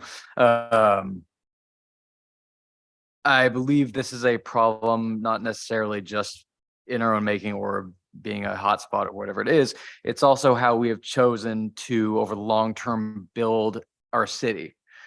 We have a city that is reliant on vehicular transport. People have to get in a car to get from one place to another. Generally, we don't have sidewalks everywhere throughout our town. It makes it difficult to do anything but drive sometimes. And that includes go out or do anything, especially at night. That is a longer term and bigger problem that we're not going to answer in this conversation. Regarding this specific problem, I don't know if necessarily we have a solution tonight that we want to take action on. I don't think I'm there. And I don't know if I have enough information or could adequately address staff which direction we should take moving forward. Echo all the sentiments that have been made. And I also just want to add that, you know, this is a safety concern and what we currently have isn't enough, right? And that's something that we need to be looking at. And what has been found is that there are provisions in our very old policy that doesn't allow TNCs to operate. Now, I too would locally like to have a solution as opposed to outsourcing, but unfortunately, we are still waiting and that hasn't happened. So it's our job to make sure that we at least have policy that allows for more options and overall truly hoping that there is a local solution. There's a lot of great ideas that were provided in our packet around some of the suggestions that community members, businesses themselves had. And like Doug was mentioning, I'd love to see a plan made from some of these suggestions. I also believe we need to involve some of our other partners. We also need to involve the county into this conversation because it is happening outside of the city limits as well. So I don't think that we're going to come to a solution tonight, myself or either. But now we have much more information that does give us a general understanding of where are the barriers. And it sounds like it's really later in the afternoon and on some of the weekends. And then I should have firstly addressed both of you here. Thanks for being here. I appreciate you sticking it out and I appreciate all the service and that you provide our community members. I know that Matt, we at one point through the clinic worked with you and you were helping get individuals to and from and in Lucite all day. And that's all that you did and to ensure that, and you too, to ensure that folks had access to services that they needed. So I do appreciate the efforts and your commitment to serve your community. You know, unfortunately, like you've both addressed, it's not enough, right? It's not enough that folks need more. Just one other thing about that. I would love to see a local solution to this before the demand becomes great enough or bad enough that we are forced to make decisions under an expeditious need as opposed to a well thought out long-term solution. That's it. I think we're all saying the same thing. I would like us, how do we clearly state from council that unless something happens in some amount of time, we have no choice. I don't know how either, but it can't be that a year and a half from now, we have the same discussion that we had tonight, which we had a year ago. So yeah, we have some bully pulpit and pointy stick part. Right. Well, you know, I know I'm visualizing it now. And I remember that Amy had a slide around, I think it was like their 5-year plan and apps and rideshare was in their plan. So I would love to understand the status of that. And then how do we potentially have Maquette or other folks locally join to try and support those efforts? I too think we should have some sort of timeline to say, hey, if by so-and-so, you know, if a decision isn't reached by then we have to do something because it's a safety concern, right? Yeah, and part of what I think would be good about working with local providers, you know, been mentioned a few times regarding, you know, how it aligns to city goals. You know, certainly Maddie is doing a lot of work to make sure that we're not burning fossil fuel. That being said, you know, Paul also made a great point about, you know, how much is this our purview as the city? You know, so is there a scenario where the city can work with Visit Hood River, can work with the Downtown Business Associates, can work association rather, can work with the providers to say exactly what Mark's talking about? You know, at some point we're going to run out of options. can we forge a advisory committee to see if there can be something that's done here where I mean, it's an uphill battle because you do have to inform the public, about, in other cities, this is how it's done. But if all of the wedding industry gets together and has QR codes and transportation options to and from weddings, and the bars have that, and there's more people helping out Jason, then that sounds great. But that's some work to be done. What's the city's role in that? Certainly that's a difficult question. I don't want our staff spending time on creating, a brand new model for, Hood River's late night transportation options or that kind of thing.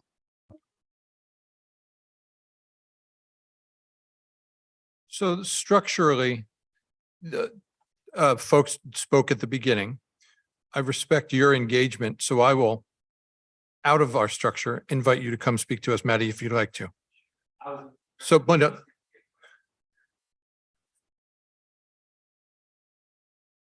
Okay, that's not the way it usually works. And I don't want you talking now because people can't hear you on Zoom. But I would, Maddie, come forward, please. I'll also know, we have Maddie here. Also, Jason, and then also Gordon is here. Would you three guys come forward, please? If you don't have to, but if you'd like to, I'd love to have you up. Thank you, Council, Mayor Blackburn, for inviting us here, inviting us in on this discussion. I feel like hearing you speak tonight that you've leapfrogged beyond the problem and come up with a solution. You're looking to bring in Uber and Lyft. You haven't even asked us, engaged us, besides collecting information about our services, that we are here to offer solutions or to forge solutions with other groups in town, Visit Hood River and CAT, but you haven't given us a chance. You've just said you've collected information, you've made a decision that you want to bring, or you're talking about immediately going or changing ordinances to bring in Uber and Lyft, without saying, what can you guys do to help it make it better? I'm totally willing, and I've offered some things in the letter I presented that we're already moving forward, that I acted independently, going to these ODOT meeting to find out about impaired driving and how we can do it better, and what's going on in the state with impaired driving. So look to us for solutions and ask us, if there's a problem. To be fair, we had a stakeholder meeting which you attended. Right. So we did ask you. Right. And then your staff recommended immediately, without any explanation behind it, to change the ordinance. And without there's just a one sentence, like we suggest you change the ordinance, but why? Because of what conclusion did you draw from the stakeholder meetings? And what are the consequences? And what are the benefits of making that change of the ordinance? And there are all sorts of unintended consequences that need to be addressed before you move much further in that direction, in my opinion. And that I would like to be engaged as a community in finding solutions that are local here. And I'm more than willing, CAT is more than willing, I think, Visit Hood River, we would all, if you encourage us to do it, or you set a timeline, and the city, if you have a study group with the city, then we can talk about solutions instead of just grabbing off the shelf a corporate solution. So that bothered me, that you bypassed us in a sense. I mean, you collected information, but you didn't engage in back and forth with us before you're moving to that. And I would like to point out what the chief said tonight, that it isn't in terms of DOIs, he's suggesting, and the other part is you're drawing conclusions not based on data. You don't know until the chief told you tonight that most people who are DUIs, they're saying that they didn't even look for a taxi. They're just going home, right? So that's a point of data that maybe you haven't heard before. How do we know that the demand exceeds the supply? Where is your data that points to that? Is it anecdotal completely, or is it just word of mouth, or there people with large voices who are, constituencies who are speaking up? I mean, I sense, you've asked us a little bit about can we handle the supply, and there are, for the most part, we can, but there are certain times there are surges and we can't, for sure. And I mean, that's our anecdotal telling you what we're doing, but I just feel like you're drawing some conclusions without the basis underneath it. of knowing it, and not that anyone knows it really, except for how we perceive it. So I'd like to be involved with a solution and to be engaged. Because if we're not, then we can't help. First of all, be of service, which all of us want to be of service, and then we will. If you make a decision without us, it doesn't involve us, like bringing in Uber or Lyft, then I'm personally gone. And in 10 questions, I cannot operate with Uber and Lyft here. I would lose 3/4 of my revenue because people wouldn't even look for a taxi, and then I would be out of service, and others would be out of service, and then you would wholly be dependent on a corporate entity that's fairly unaccountable and often unethical, where you have us here who know we're community members and we're vetted and all that. So it's a trade-off. That I just want to be involved in and know that you're making value choices when you make these decisions, and they're beyond serving people. So that's what I'd like to say. Thank you, Manny. Gordon, would you like to say anything to us? Yes, I'm Gordon Lee. I drive for Gorge Taxi, Hood River Taxi. And like Neil said, myself and Jason and Maddie, when the bars close, we're driving around these bars in circles. We're all clearly marked as being taxis. People either want to ride or they don't want to ride. A lot of times I'll unroll the window, when there's a group of people and say, anybody want to ride? So they're making the clear decision that they don't want to ride. It's not that there isn't one available. Okay, get that clear. I'll make the offer to any of you guys if you want to come around at night at Bar Rush and ride around with me and see what it's actually like. I'd be happy to have one of you ride with me. So I'm sure Jason would too, So. Thank you. All right. Thank you. We appreciate you addressing the problem, though. Everyone in town does. Thanks. Anybody have a suggestion? I just had one quick thing. Council directs staff on a number of things and asks for a number of options to come back to us on things. We were asked about the possibility of Uber or Lyft being a thing. We weren't directing staff to bring this code back to us for immediate approval or anything like that. We were asking for the panoplia of options available to us and what was done in other cities. So I hope you don't feel left out or ignored or anything in that process. We were just asking for the wide spectrum of options available to us to get a better idea of choices that we would be available to be made. Not that we're even necessarily even making that decision right now. So I hope you don't feel left out or put off by that process or feel like you weren't listened to or could be involved in this in any way, shape, or form. Yeah, I think the larger question is how can we address this problem? Yep. And not how can we bring in Uber or Lyft? And you directed them to do that, and your staff. We directed them for those options. And your staff suggested maybe broadening the conversation, which they did by our stakeholder meetings, which I greatly appreciated. But it was just the question was very narrow and focused on a hot button issue, essentially, instead of like more holistic. How can we take care of this and invite different people to help out, take care of this? That's what I would like to see more of, instead of like, how can we just bring in Uber and Lyft? That the perception of that feels like, whoa, you're just bypassing us and a lot of other. I hope that's not your perception going forward. I hope that's not what it is going forward. Okay. That's all. Thanks. Okay. Thank you.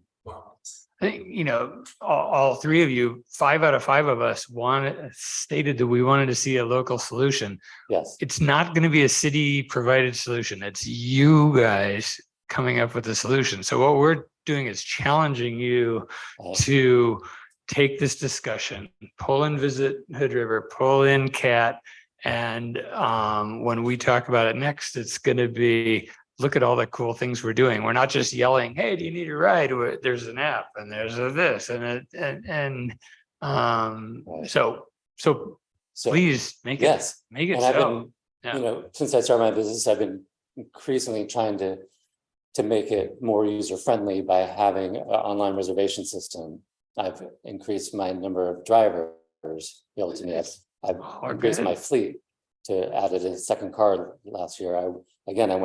I collaborate often with Kat, and I went to this meeting. So I am making proactive steps to address what I can see are issues, and I'm most willing to go even further with that, to the development of an app and to work collaboratively. I know private industry is part of the responsibility, but I also like to invite all of us who have a stake in it to contribute to making movements forward, and that includes the city and the city council, and whatever capacity you feel like you can contribute. But it also includes Visit Hood River and CAT and other organizations that deal with transportation. I'm going on Wednesday night to One Gorge meeting in Cascade Locks, where they're having a discussion, and it centers this particular meeting and meet and greet, it centers on transportation issues. So I'll be there speaking and making contacts with people and coming up not solutions that will spread beyond Hood River, because we're all integrated here pretty tightly, and whatever happens here, especially in Hood River, has a ripple effect throughout the gorge, since we hold such weight with the number of people that are here. So I accept your challenge. I encourage you to join me in brainstorming solutions and coming up with ideas and pointing us into ideas about funding sources or other things that could help make it a better, more robust system. So I'm ready to meet that challenge, just to let you know, and I hope the rest of us are too in this area. Maddie, this is one of our council goals, is to have an efficient and safe transportation system for all users. I want to just briefly address a point that was made earlier twice around where's the data? Where's the data? We have the data, right? And our district attorney has come and provided it several times. And we continue to see a trend that DUIs are going up, right? And so at least that's why we as a council have said, hey, wait a minute. There's data that tells us this is now an issue, right? It is a safety concern, right? And we have to address what's going on. Well, let's look at policy. That's what we do, right? We write policy, and do we need to update it to make sure that there's more options? You've heard us all say, we would love to have a local solution as opposed to looking externally. Sure. But unfortunately, if the demand, or, if the services don't go up, that we then have to respond as well, because we have an entire city that is looking to us to make these data-driven decisions and to come up with equitable local solutions, hopefully. And I don't dispute the numbers are rising. You're drawing a direct or somewhat of a direct line between lack of transportation and those numbers rising. And I don't know that we can make a correlation with what information we have, and especially a little bit now that the chief has spoken and said that most people say that they didn't even think about getting a taxi, they just got in their car. I want to do everything I can to increase education and marketing about our availability in the bars and the drinking establishments and restaurants. And that's what part of this grant that we got on the voucher is. It's not just about the money to get people incentivized for a free ride home or reduced fare ride home. It's a chance for, I think it's going to be Kat that takes a lead, that goes into those establishments and talks with the owners, with the servers, brings in materials for them to post. And then, so that raises at least a visibility, and maybe would dissuade a fraction of those who would drive to not drive, and because it's in front of them clearly, and there's a financial incentive to do that. So yes, yeah. I think also that most of the bars are really good at, if they see somebody that's impaired, they'll give one of our cards out to people and say, hey, I don't think you should drive, call this person. I know that there's a lot of that goes on. And one thing I think that you're missing here is Uber and Lyft are already here. It doesn't matter if they have permission or not. They come into town all the time. I run into them constantly. I have people that I pick up that say, you know, an Uber brought me here, but now they won't answer the phone, you know, so they're not supposed to be here, but they will come in, you know, especially from the Portland area and stuff. So And they're- then they're once dropping they off get here, then? yeah, Not and then picking when up. people are counting on them, you know, they're not available. And like Maddie and Jason and I, this is how we make our living. And there's a lot of nights when we really don't have too much business until the bars close. And if it wasn't for us going around at the bars, you know, from 11 to 2 o'clock in the morning, I'd guess over half of our income would disappear, you know, especially on weekends, you know, when there's not weddings and things like that going on. So again, you know, I think that there needs to be a bit of education done that there is available transportation for anybody that wants to have it. Not that, you know, they can call an app and nobody's going to answer. And, you know, I think that's probably a lot, you know, a lot of the people that are coming here are here for weddings and stuff like that. And in the communities they live in, you can just dial an app and get, you know, somebody to come and get you. So. Thank you guys for your participation. We have a lot of things to do. I'm gonna wrap this stage up here. Again, thank you for addressing. Thank the you, Gordon, issue and for hanging in there. including Thank you, us. Maddie, for hanging in there. What's the pleasure of council? I think we sort of had a direction, which is we want to see the local solution come together, and we're eager to see the results. Yeah, So if I can take that from what I think the direction to staff might be, I think maybe that's some initial conversations with our taxi cab drivers, Visit Hood River, CAT, and others, just as a like what a process might look like. You know, we're all about process. Because I'm not sure how much you want us to commit in bandwidth on this topic. I heard. I'll give it Yeah. a try. Do you want us to I lead don't this or think, you want us I to don't convene, think or- you're leading this charge, Abigail. I don't think the city's in charge of changing the situation. We're eager to see 30, 60, 90, 120 days and, or maybe next summer, whatever, and see how it feels and see how the DA reports data back. But this is not ours. This is not our circus. That's what I think. Do you guys agree with that? I don't believe the city should be in, or that we're the ones now giving rights to individuals. I think we bring this, Certainly not that. right? We bring this up, Nobody wants me to hopefully drive come up over with house. local solutions. And then, you know, if by a specific timeline, something isn't met, then I think it is our responsibility to ensure that our policies allow for additional options. And that being really hopefully it'll provide additional support. Our current policies allow for additional options as they exist. Currently, it's up to people to deliver on those demands. Okay.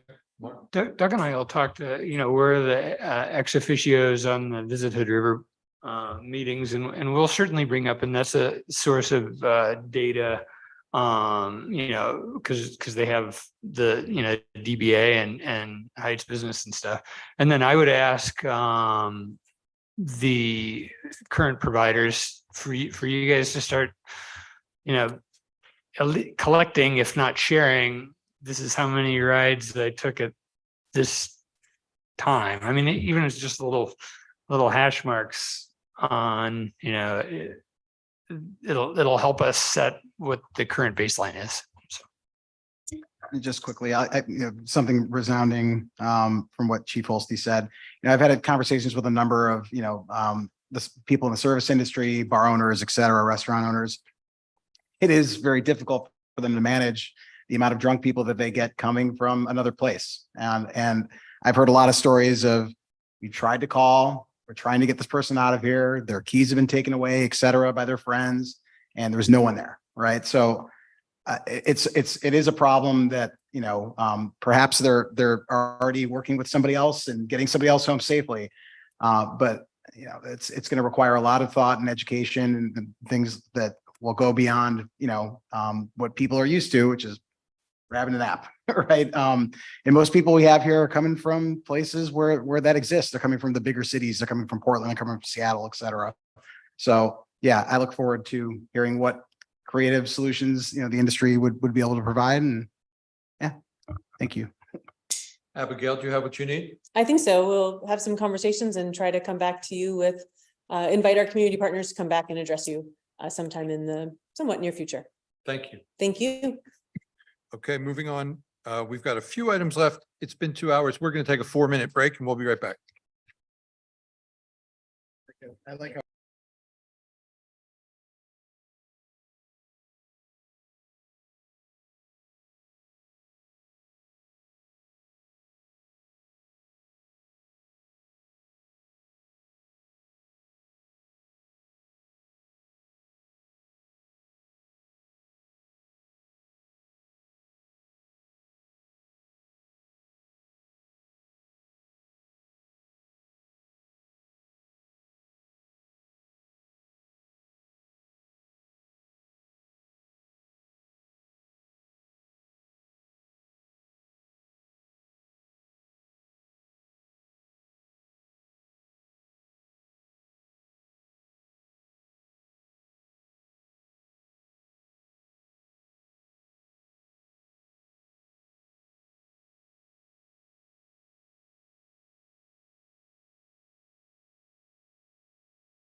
Yeah, we're going to come to you in just a sec. We're going to reconvene. We're going to have a reading of ordinance 2079 for the first time by title only.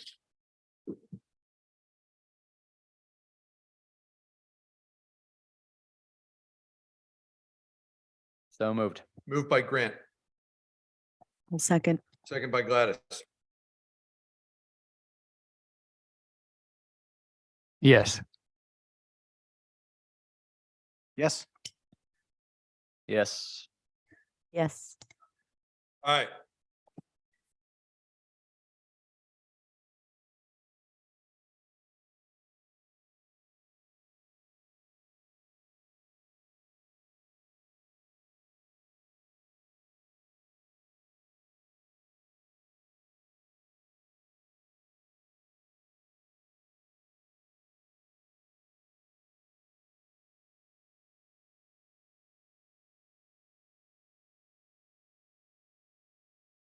Ordinance 2079 has had its first reading by total only and will have its second reading in 2 weeks.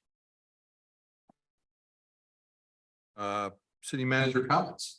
Yes, thank you, Mayor. I have a number of comments and updates for you. My first, as I've listed here, is Planning Commission appointment. We have Kate Hoffman has been serving a partial term. That is her first term, so she's not had a full complete term. So I want to ask you if you would like to entertain reappointing Ms. Hoffman directly, or if you would like to hold interviews. And if so, we're looking for volunteers for interview dates.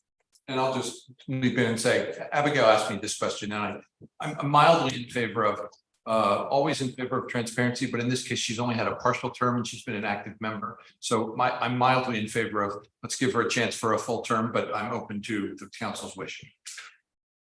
I'm supportive of a full term. Agreed. Yeah, I'm happy. Great, Great. decided. Do you need any other action from that, Dustin? Did you get 4? Got We got 5. 5. So Fair be is it. fair. So I think that's just, excuse me, that is just for your appointment. It is mayor with council discussion. So a motion Should I say to, stuff right now? I think that we could do that. I Is it a motion or is it mayor authority? think you could get a motion to Think of approve. motion. I would entertain a motion to appoint Kate Hoffman to the planning commission. So moved. Moved by Grant. Second by Doug. Discussion. All in favor? Yes. Aye. Opposed?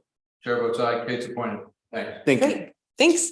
My next update, good news. I'm happy to report that Will Norris started his first day today as our urban renewal administrator. He's actually watching on, I think he's watching on YouTube or on Zoom. Finger wag. Just kidding. Well, this is not an urban renewal meeting, so he will, Come on, Bert. he'll be doing formal introductions at the next meeting, so. Glad you're here, Will. But happy to have him back. So in this new role, excited about that. I'd also like, if I can get the city attorney on screen. He and I and Adam Schmidt, our interim public works director, have been working on the Powerdale water rights situation. And Dan's done a really excellent job. And I wondered if he could just give us a quick update for the protest that we plan to file in the next couple of days. Dan. Sure. Powerdale is coming in under a new statute that allows conversion of old hydroelectric rights convert them into in-stream rights. But this one has the chance of impacting one of our currently uncertificated rights. And so the protest is of the nature that we want to protect the city's ability to get a certificate for the full right that we have applied for. And that application has been pending since 2000, I think 2000. And it has it's in its second time extension. And that's just the nature of municipal water rights, that, you know, all water rights process super slowly. Municipal seem to go much slower, but I just want to make sure that if this conversion of the Powerdale Dam into an in-stream right happens, that it doesn't curtail or injure the city's water right that is currently in process right now. Is there any action we need to take, Dan? No, Abigail and I are moving forward to protect the city's water right, and we will maybe be able to bring our certification request in for a landing in the context of this protest, but we'll see.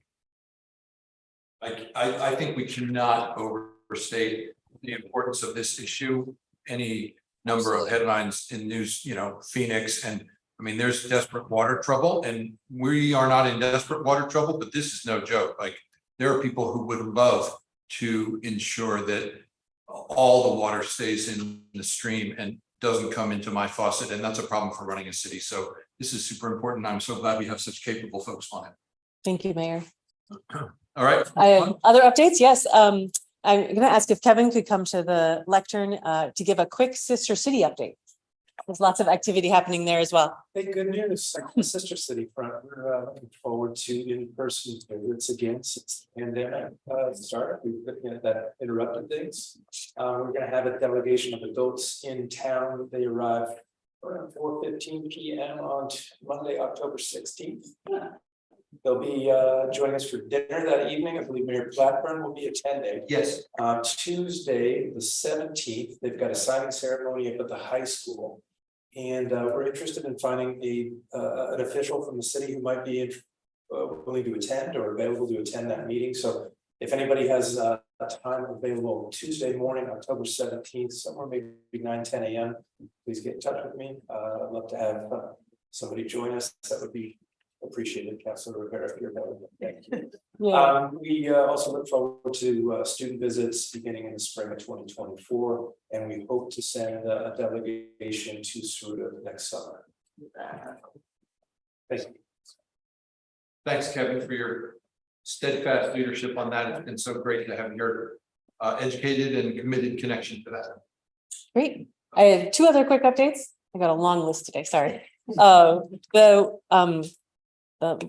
One of them is you received an email today from our city recorder inviting you to the Parks District is hosting a joint meeting of all the parks providers in the region. That is Tuesday, October 3rd at 6 p.m. And I'm looking to see if folks know whether you can or hope to attend. We're just wondering, particularly if we expect to have a majority or a quorum of council present. I RSVP, yes. Thank you, Mayor. It's a Tuesday. If I didn't, we already, it's week from tomorrow. Okay. Yeah, it's a week from tomorrow. But what time did you say? 6 p.m. 6 And it's at the fire station. I can be. Great. It looks like I'm seeing, And there's going to be a Zoom option, I think I remember seeing. I think there will be, but I don't know if I saw that confirmed. All right. Maybe able to attend. There's a Zoom option, but I'll be out of town. Okay. Great. So I heard 4 of you. That sounds likely in person and then 1 possible Zoom. Thank you. That's helpful because I think we were looking at what are our noticing requirements if a quorum of you will be participating. Great. Thank you. And then I said I had one more. Oh, that is you may have already seen Outside Magazine named Hood River one of 15 happiest towns in America. So congratulations and thank you for all the work that you and our staff do to make this a well-functioning and happy town. Thanks. See that Dustin was quoted in that as well. Although not attributed, just the city plan. The city plan. Exactly right. Yes. Can you? Congratulations, though. Was that your first appearance in Outside Magazine? Indeed, first, hopefully the last. Yeah, I'm sure you all too. I mean, not a play on in my like little world. It's certain my uncle from Philadelphia is like, oh, no. So that's a big platform, Outside Magazine. That's right. All right. Anything else, Abigail? Thanks. Committee reports. Doug. None. Mark. None. I went to an LOC meeting. That's not it. I'll wait till a council call. Gladys. Have something. For MCAC. So MCAC just hosted their first cohort of clients that have been moved into the annex. Oh, wow. The family side will start to move in mid-October. The annex will have its grand opening October 12th at 11 a.m. MCAC also received a large grant from the governor's executive order on homelessness. And these funds will go to cover the remaining gap for the Gloria Center, and the additional dollars will go towards the rapid rehousing program. The Gloria Center is scheduled to be completed by February 2023. And MCAC is hosting its first annual Housing for Heroes fundraiser. This will happen October 5th. That's a Thursday. 5:30 to 7:30 at the Ruins here in Hood River. So hopefully you all could make it. Thank you, Gladys, for representing us there. What an important issue and what an exciting ton of progress. Lots of good Gratifying. stuff. Yes.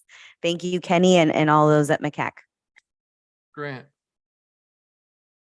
I got a Region 1 transit meeting next week on Monday, and then I have no idea when I'll be able to tell you guys about it because I'm going to, oh my gosh, the acronym is IBTTA, Interstate Bridge Tolling and Tunnel Association group thing the following week.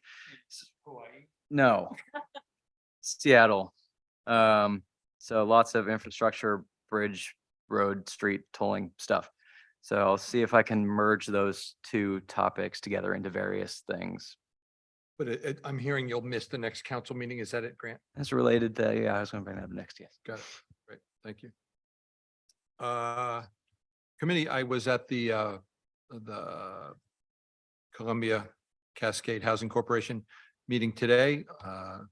In addition to Rand Road moving ahead, really good news about Rhine Village, which again is not in our city, but is right over there and has many units of super desperately needed housing. And it's, we've been working hard at getting that into safe, protected hands for the indefinite future. And so that's moving ahead. There's going to be a closing coming up and the details are complicated, but the bottom line is it's going to get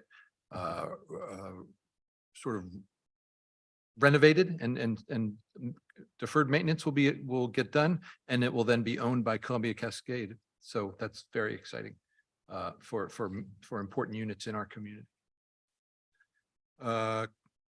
Mayor comments.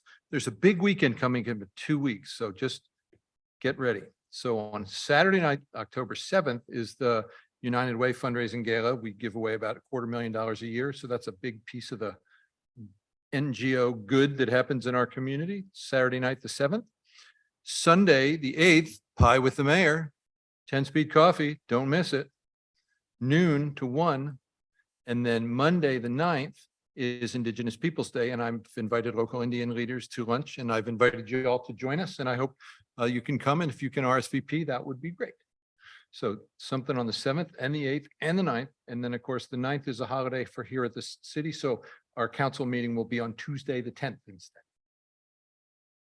And I've been asked to sit on the interview panel for the county manager applicants. So that's coming up in a couple weeks. And I know that they went sort of through a cycle and then came up with a dry hole, and hopefully we'll have hopefully we'll have a gusher this time. Council comments, Grant. Related, I don't know if I'll be at the next city council meeting because I might be in Seattle talking about bridges and roads and freeways and tolling. What's else? Oh, there's a presentation on Wednesday to a bunch of touring representatives. It's at the Best Western regarding explicitly the bridge. So that's happening. A bunch of elected folks are going to be coming around the next few weeks. They might conveniently have some more time off. So no doubt. What else to do then? Come look at bridges. Sometimes those groups are excited to have the mayor come play the banjo. So just saying. All right. If it gets us, $100 million, it's worth it. 200. I don't know. That sounds like a mandolin kind of an assignment. Let's go 300. That's Doug's to bring the full That's band. electric guitar. right Let's there. bring the full band. to this. Yeah. With both of your powers, we cannot fail. Okay, so yeah, you might see a bunch more elected people around doing tours and whatnot for the next 2 to 3 weeks. Great. Thanks for repping us on that, Grant. And Gladys, any other? Yeah, I just wanted to acknowledge that September 15th through October 15th, it's Hispanic Heritage Month. And this is a time where we recognize and honor the culture and the contributions that those Hispanic and Latino Americans have. I want to just take a quick moment to, I come from something that's so much bigger than me. When I walk into a room, not only do I walk into that room with my dreams, but the dreams of the generation that came before me. When I walk into a room, I not only walk with my sacrifices, but I walk with the sacrifices of those who came before me. And while that does sound heavy, And it can be at times. It's also really beautiful and really powerful. There's so much power in that, to come from people who made something out of nothing. It's incredibly important that we continue to honor and recognize that representation truly does matter. And I really am proud and so honored to have a seat at this table with all of you as we continue to look at equity and inclusion within our policies and overall our community.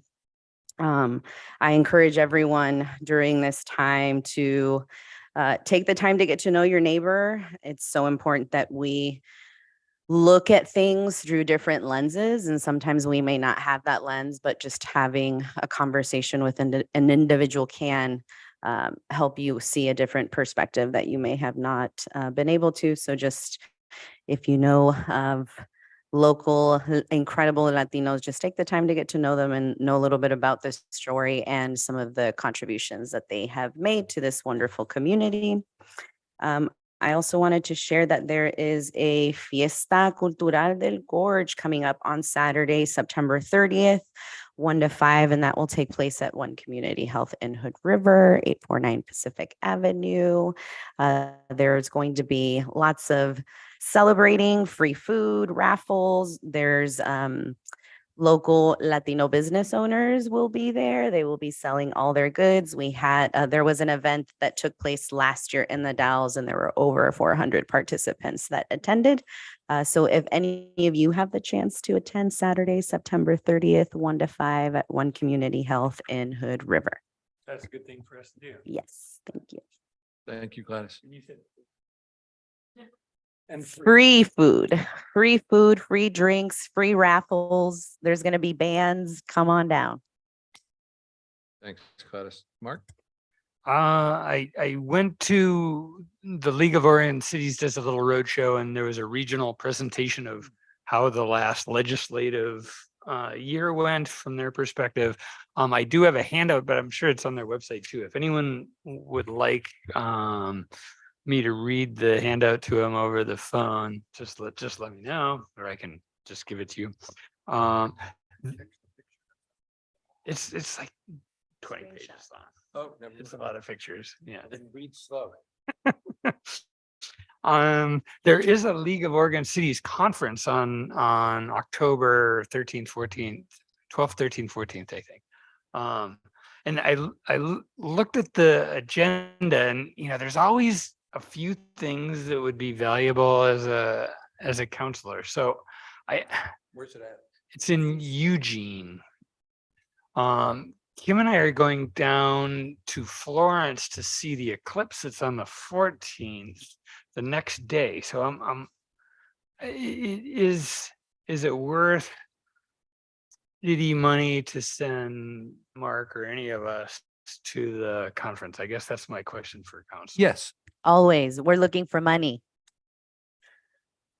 Yes. I'll go with my cup. I think it would be a great use of our city's money for you to have the presence there at the things you think would be interesting, Mark. I think we would really, really benefit from that. It's always incredible when you can connect with individuals that are trying to do similar work, right? Or that have set up specific programs and that have had challenges, and then that we can connect with them, understand what those challenges were, so that hopefully when we're trying to implement something, we don't run through the same issues. And don't forget, you don't get to bill us for overtime. So it's like, that's like a Yeah, swing bargain. it is the $0 an hour. That is true. I went to the museum is putting on, it used to be Cemetery Tales, and now it's called Timewinder Tales, I think. And Kim and I went yesterday a little bit. She had to drag me, but it was very good. It was very interesting. And I would encourage people to consider going next weekend when they're the last 2 days. And then lastly on my list is Hops Fest is on the 7th. Which gives time for a nap before the United Way. Yes. So that's always, to me, I like it. And I hear that there's a certain band playing there as well. So We can hear from the horse's mouth in a moment. Is that all you? that's everything. You're talking about Dustin Nilsson's band, correct? Yeah. No, we got a little funny thing going on here. You guys are both in this band, aren't you? Just checking. Okay. Yes. Doug, any comment? Matter of public record. Only comment for to me is today's Yom Kippur, so just wanted to acknowledge that for the Jewish community. That's something you say Happy Yom Kippur. It's more of a day of atonement, so I think I had to look it up. It's Shana Tova is the means good year essentially. So just wanted to acknowledge that quickly. That's all for me today. Anything else for the good of the order? Remember, next meeting is not on Mondays, it's on Tuesday. We are adjourned. Good job.